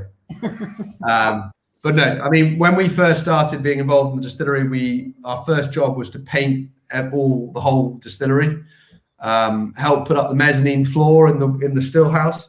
And then we've worked in every part of the process, from malting to distilling to bottling to warehousing to doing tours, working in the shop on the tills. We've done cafe, doing the coffees and the serving the tables. So we've been involved in it since day one. And my parents still go in every single day. I think they always will. But no. Yeah, I luckily, touch wood, I haven't done anything too bad. Peter's also crashed the Land Rover, and can't remember where he crashed it now. So, but I'm sure when he comes to do a tasting, he'll tell you all the things that I've done. But I can't remember anything I've done wrong. The next time we will ask Peter about your mistakes. Don't worry. Peter doesn't get to drive the combine harvester then. No, he's definitely not allowed to do that. Yeah. No, I mean we laugh about it all now, but it was bad at the time. It was very bad. I believe it. Yeah. Stressful. Yeah. But no, it's been a fun thing to be involved in. And it's a nice job to have. Yeah, you were dealing in pubs and bits and pieces for a while there before you came back to work for Kilchoman. Yes, so I ran some pub restaurants out in England for 5 years. I always wanted to go off and do my own thing, and sort of wanted to go and see. I was always interested in that side of things, and my dad was like, "Yeah, go do it." So I went off and did that for a bit, and then I enjoyed it, but it's sort of anyone who's involved in pubs and things like that takes over your life, and it's sort of my now wife, she wasn't involved in that industry at all. So, you know, when you have to work every evening and every weekend, it sort of makes things a bit tricky. So then Dad was looking for someone to come back and work. So he was about to advertise a job, and I said, well, I quite like that. And he goes, well, can you put your CV in, please, so that we can look at it. So luckily I got the job, and then I've been doing the UK. So I've been running the UK for the last 7 years now. Oh, yeah, cool. So I don't do as much glamorous traveling as the other two, but I spend most of my time in my car driving up and down the motorway. Oh, yeah. So it's got a question, because he was there at the tasting as well, and we heard that story the first time. Is it true that the damage caused by the fire brigade was greater than that? Well, the fire did cause a lot of damage, but the fire brigade on Islay did also cause quite a lot of damage, because they were just smashing into bits of the building that they didn't really need to smash. They all got a bit excited because it was a proper fire. So no, it was. I mean, I can't say they caused all the damage, because my brothers did most of it, but they did get excited about the real fire, and then it was something that we didn't hear the end of for ages. The fact that we caused the fire, but no, we can laugh at it all now. So you don't have the last one. We have the last one. Then we can show the bottle, maybe. I can read what's on the bottle here. And show the bottle. So this is cask number 425 in the year 2010, and it was distilled on the 19th of the 8th, 2010, and bottled on the 5th of the 11th, 2020. Got 50 parts per million. Its strength 56.5. It's a 210 vintage bourbon single cask. And then it's got something else written there that's too small for my glasses to read. And this is, so what you've got there, you've got a 50 parts per million Port Ellen malt single cask, matured in a fresh bourbon cask for 10 years. So it's a 10-year-old single cask. Bottle at cask strength 56.3. And for me, drinking Kilchoman at cask strength is the best way to drink whiskey. Yeah, I'm looking forward to this. So puts you all in control. Just 1 second. John just gave me that one, and I can't read it because he can read it with his glasses. He just doesn't want to say it because he doesn't have a clue how to say the word. Yeah, to pronounce it. Can you tell us? It's Gemrat? Gemborak? Or a Borat? No, GEAMHRADH. I'll No say idea. that again. Say the letters again. GEAMHRADH. I don't know what that said. Yeah, okay, good then. That's fine. That makes a lot of us. But somebody can Google I it. think it's bottled in 2020, Anjamra 2020, uniquely Islay series, Anjamra 2020. Could be. Yeah, but it's bottled in 2020. We know that from the front. Yeah, I think that makes sense. No? Okay. So your Gaelic is not that. No, no. It's as good as mine. It's as good as everyone else's, probably. Yeah. If I'd been doing this tasting from the beginning, I would have then researched it and made sure I knew exactly what that is. I'll be making sure I'll send my brother a message saying he's sold me down the river here. But for me, drinking Kilchoman at cask strength is the best way to drink it because you're all in control of the dram. I haven't got your one there, but I've got a single cask from which is slightly younger. So I've got a 6-year-old single cask. Which is a slightly younger single cask, but it will give me the same flavor profile. 56.5% is a lot of alcohol in there, so don't be afraid to add a few drops of water if you feel that's necessary. A few drops of water, all that will do is help knock off those higher alcohols at the front. I always like to think of drinking cask strength whiskey is a bit like drinking a spear. Because the fact is, the first thing that's going to touch you is the alcohol. Behind that alcohol, you've got all the flavors.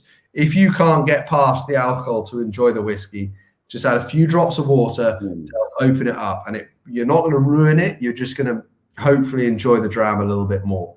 But first things first, try it without adding any water. I mentioned previously that Kilchoman's probably getting into his prime, its peak at about as a 9, 10, 11-year-old in a first fill single cask, because you get the perfect combination of those peaty aromas, the citrus notes coming through from the Kilchoman characteristic, and then also the sweetness coming in there from the bourbon. There's a nice little combination in there. Google says winter. So it must have been, winter release. So it was released in the winter. I knew that all along. Of 2020. Okay. There you go. Okay. Yeah. No. There we go. Winter. So you'll get the lovely combination of the Kilchoman characteristic. There will be a lot of alcohol on the front of the nose, maybe a little bit there, especially on the one I have. But then in behind that, you get this lovely combination of the bourbon influence, giving you a little bit of butterscotch sweetness. And then you get these lovely waves of the one. I've got a slightly different single cask, not the same one as you've got. I get these lovely waves of softness as well. It is dangerous. For me, it's dangerous drinking Kilchoman at cask strength because it is so approachable and so drinkable at 56.5%. You don't need water for that. And what it will show you is at this ABV, there's no hiding place. There's no hiding place. It shows off the quality of our spirit and the quality of the casks. And you've got this lovely balance to it as well. And it pains me to say this, but whenever I drink a single cask at cask strength, it sort of highlights in my mind the fact that when my dad turns around and says that he prefers Kilchoman in bourbon, and you taste that and you sort of go, I'm with you on that. Especially at cask strength. I think Kilchoman in bourbon at cask strength works fantastically well. But I think then when you reduce it, the sherry influence and the sherry of other releases works really, really well as well. Pineapple is something that always comes out of Kilchoman single cask. That fruitiness, that really ripe, fresh fruit notes that come out. I mean, now it's been in the glass for a minute or so. It's really starting to soften as well around the edges. We're starting to open it up slightly and get a little bit more coming out of it. These single casks, we do quite a lot of bottlings of them for different markets, different bars, shops, whatever it might be around the world, because people like to have their own unique bottle that they get to be involved in slightly. So Oh. they work very well, and it's something that we've always done, single cask bottlings, because it's nice to be able to pull out some good old casks or interesting casks from our warehouse and let people try them. Because when you do a vatting for, say, the Sanaig, for example, you are pulling together 20 to 30 casks that will vat well together and work well together, rather than trying to pull together 6 of your best casks, 6 that they're not that good, but we'll put them in there. Whereas when you do a single cask, you can go, right, that cask is delicious. That cask is fantastic. Let's bottle that now. Let's do it for this market. And then you get it out there. And it's excellent. I love cask strength whiskey. I think it's even when you drink our younger cask strength whiskey, you still get that combination of flavors as well. But the fruitiness of this is something that's very, very high up there. I see someone's put a bit of vanilla caramel. There's a lot of different flavors, fresh fruit, citrus notes. I think the citrus notes is something is been common throughout the whole evening. I think that if people were going to name a flavor profile which has been consistent in every single whiskey, it's probably citrus and maybe a little bit of sweetness, whether it's a fruit or anything else. And it's nice that you see that in every single dram. And then of course there's different changes when you especially when you drink it at cask strength. This is a whiskey that you drink slowly and you enjoy, and you let it develop in your glass, and each time you taste it, you might bring out a different flavor. First time someone's here has put a little bit of oily licorice in there. You might get that the first time. The next time you go to it, you might not get the oily licorice. You might get the fruit coming out, and different types of fruit as it develops in the glass as well. But the peach smoke for me is a nice sort of addition rather than the main focus of our whiskies. You've got it there sort of subtly in the background rather than smacking you in the face. I can't remember. Do you have a completely non-peated whiskey as well? No. Yeah, we did a few non-peated single casks. I thought so, but I've never tried one now, to be honest. I've got one here. That was from a tasting I did yesterday or the day before. They sent me a tasting pack and it was in there. But no, the unpeated we do with our own barley. So we do that with our own Kilchoman barley, unpeated. And it's worked well, and it's something that we will play with in the future, peating levels, whether we go right up the top or we stay at the bottom. It's something that we will be experimenting with as well. That would be interesting. So next time we really have to try unpeated one as well. Yeah, always good to make to have his new make as well. That's quite interesting. So when we have a tasting, we're always trying to get new make, but that never works. It's really tough to do with new make because in the early days we wanted to get that out there because that was what we were about. Whereas now, it's quite good for us to keep our new make and put it in the cask. But I completely understand. And actually, when anyone comes to the distillery and they're in the still house, one of the first things we do is here, try some of our new make. Because I think it's always important for people to taste that raw ingredient, that raw starting point, so that when they taste your whiskies, they see how they are developing and changing as well. So you did tours of the distillery as well. So you said you had to do everything on the distillery. So tours. Yeah, we've done tours. I've done So did you get the people that like the beer? So what goes before it goes to the mash tun? I think it is. That thing. It's like a beer. Yeah. You can drink that. Yeah, but do you do that? I mean, no. Yeah. Yeah. Well, when I did my tours, you could try. I mean, we were slightly more relaxed when we did our tours, and it is something that because I think it's important that it's a bit different now with all COVID restrictions about what you can do and what you can't do and all that. But no, I think it's important to taste these things because it's part of the process. It's part of it's great. It's a bit like, you know, malted barley. Eat it, chew it, sniff it, whatever you want to do, try it. Yeah, because people want to touch and feel and see and taste things when they go on a tour, rather than just feel like they're walking into a factory when they're looking at everything through glass and they can't really see it. So no, it is interesting, and you know, it's great to be, if people are in there and it's on spirit, just to put a glass under the spirit safe and go try a little bit of that. I think we really have to visit you. Yeah, I think it's good. You just have to make sure that I'm the tour guide at the time. Yeah, sure. I'm not trusted anymore to do any tours. Oh, No, well, we always do the odd one though. But no, it's no, Islay's a beautiful place, and it's an amazing place to be, and we're very lucky that you know, that's where the distillery is, and that's where we can call home, and we can go there a lot. And the Islay people have been fantastic, and normally this time of year it's just ready to get even busier. You know, we'd all be getting ready to kick off and have this big party, but we'll have to postpone it for another year. yes. But now you have time to maybe try some biscuits, because I think you're quite busy normally at the Islay Festival, no?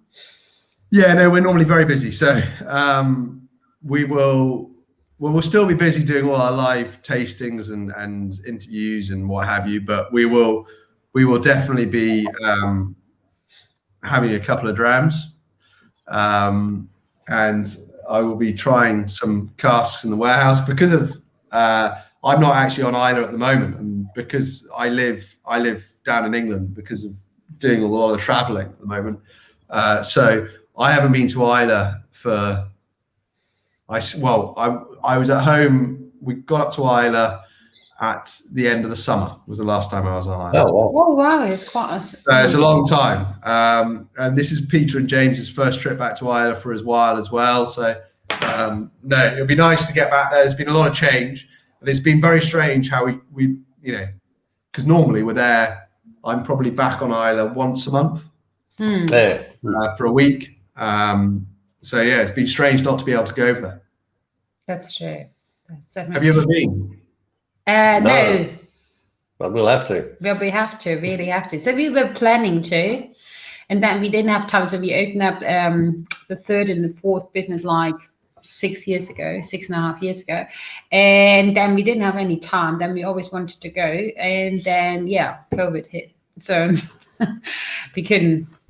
Accumulating pubs is not a good idea. It just means you end up working more. Yeah. Yeah. How many have you got?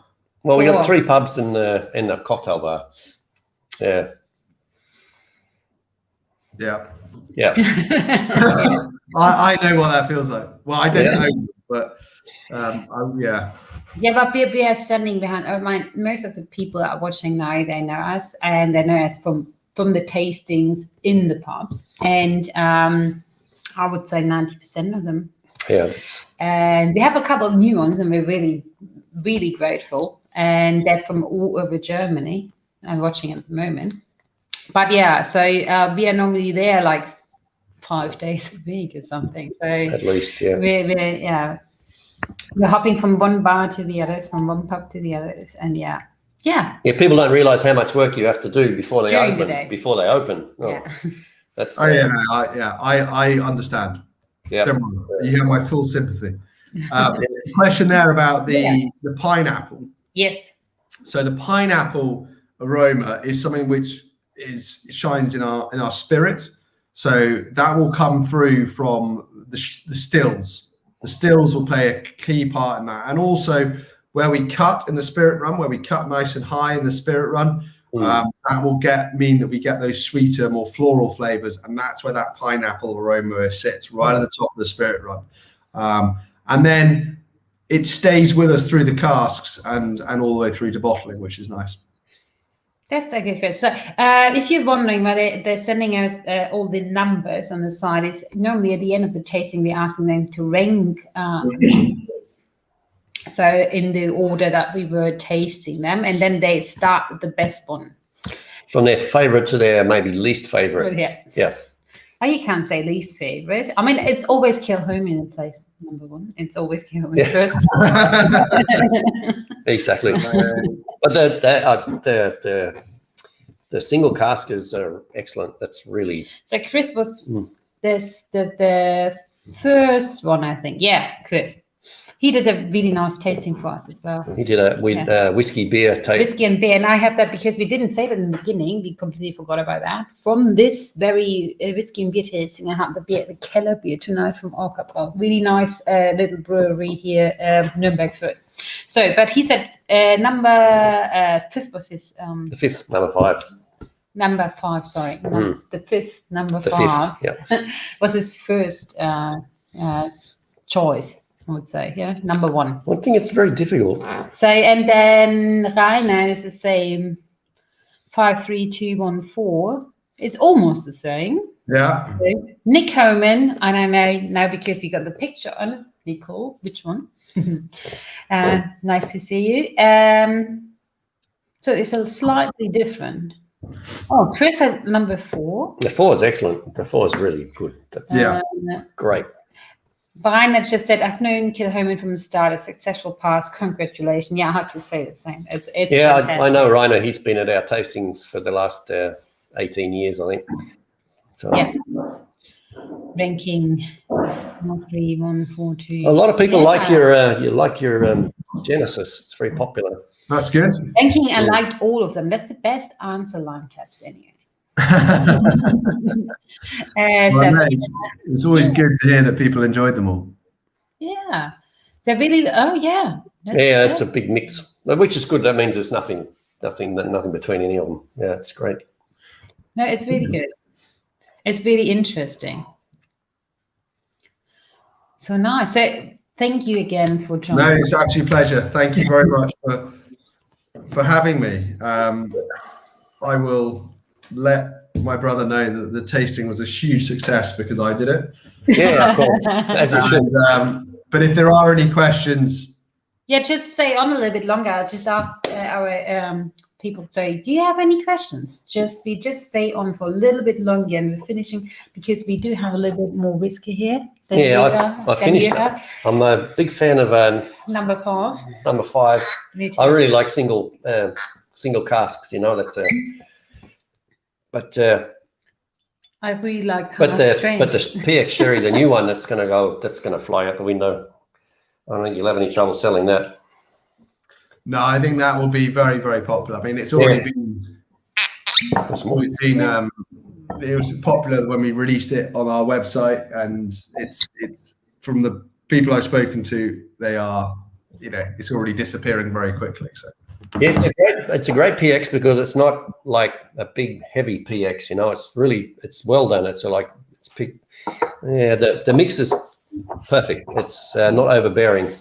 No, it's a nice balance. And that's exactly what we were looking for.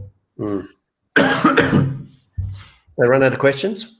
We just have to wait a little bit because there's a time delay. Oh, we have it. Yeah, we run on about 20-second time delay. Saying, George and John, thank you very much for interesting tasting. I had a lot of fun. Thank you, Katarina. Rainer, you know me. He doesn't need to thank me. You should thank George anyway. There you go. Thank you, Chris. They're still ranking the whiskies as well. I think it's pretty even mixed, really. Oh, where can I buy the Kilchoman bottles in Nürnberg, Erlangen? You don't know that, I think. Oh, no, I don't know that, sorry.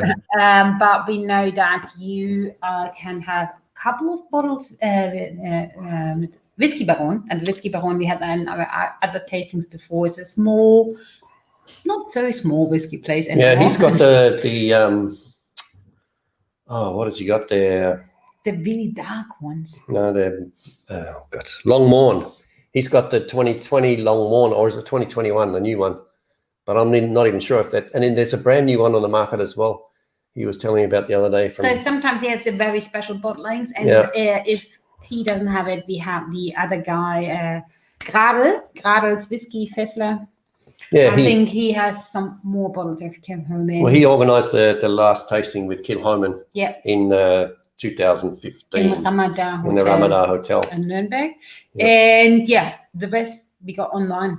Yeah, you just got to I'm look. sorry. If you want a big selection, then you need to go to this Kuhn's Drinkgenuss, because they, I don't know, maybe they haven't managed to sell all the bottles or whatever, but they have 3 or 4 of these single casks. The last one. The last one, they 3 or 4 different ones, and he's got all sorts of stuff. He's a very interesting man, actually. I didn't even know about him until last year when one of the reps told me about him. He's got some interesting things. So Anne-Christine said, also thanks from us, really enjoyed it. We added it as a stop on our Scotland trip, yeah. Thank you all for the interesting tasty tasting. Thank you. Tasty tasting. In Nürnberg, That's Whisky great. Baron, yeah, that's what I said. Whisky Yeah. Baron and Gradl. So that's the 2 shops what we have in Nürnberg. Here in Nuremberg, yeah. So I don't know anything about Erlangen, I have to say. So maybe if somebody in our audience knows about Erlangen, so you have to know, George, that Nürnberg, Fürth, Erlangen is They're like this. almost one city. So it's Okay. Yeah, yeah. so yeah. Okay, they would hardly disagree, especially today because of the football. But apart from that, we're not That far apart. that far apart. Yeah. So yeah, but there are not many questions, but many thanks to you. That's great. And yeah. It's So a pleasure. just stay a little bit online. It would be fantastic. And we just want to say thank you to you. Thank you very much. And thank you to our audience. Thank Peter for organising yourself. Yeah. Yeah, He has to give you a couple of grams. yeah, he definitely will. And yeah, we enjoyed that a lot. Yeah, it's great. So the whiskies were great. I think that's the most important thing. I think you got a good Anyway. job selling good whiskies. You know, there's a big difference when you have a job selling stuff and you're selling shit, and when you're selling something good. You know, it takes all the pleasure out of it when you're selling something that you're not happy with. And with Kilchoman, you've got an easy job. You know, Oh, yeah. good Thanks, good Simon. product. Yeah, it's really good. Excellent. There's another question from Gerard. Will we KILHOMAN you print in the next future, maybe with a stop in Fürth, Nürnberg? We've got no plans at the moment to do one. I think we'll just wait. It'll be a couple of years probably before we do it. I would imagine. Yeah, I think so. That's really hard to plan anything at the moment. Yeah, it's difficult. We are we're not sure if we can open next week or the week after, and if we should open or not, because we need a lot of testing. Have to test the guests and all this sort of stuff. And, yeah, so yeah. yeah, it's really hard to plan. But thank you, George. Thanks very much, George. Thank you very much. And yeah, we will have a dram after we're not online anymore. So thank you all for your questions, for Yeah, the it's comments. great. So then that's always good. It's always fun with you all, and yeah, We'll see you next time. definitely.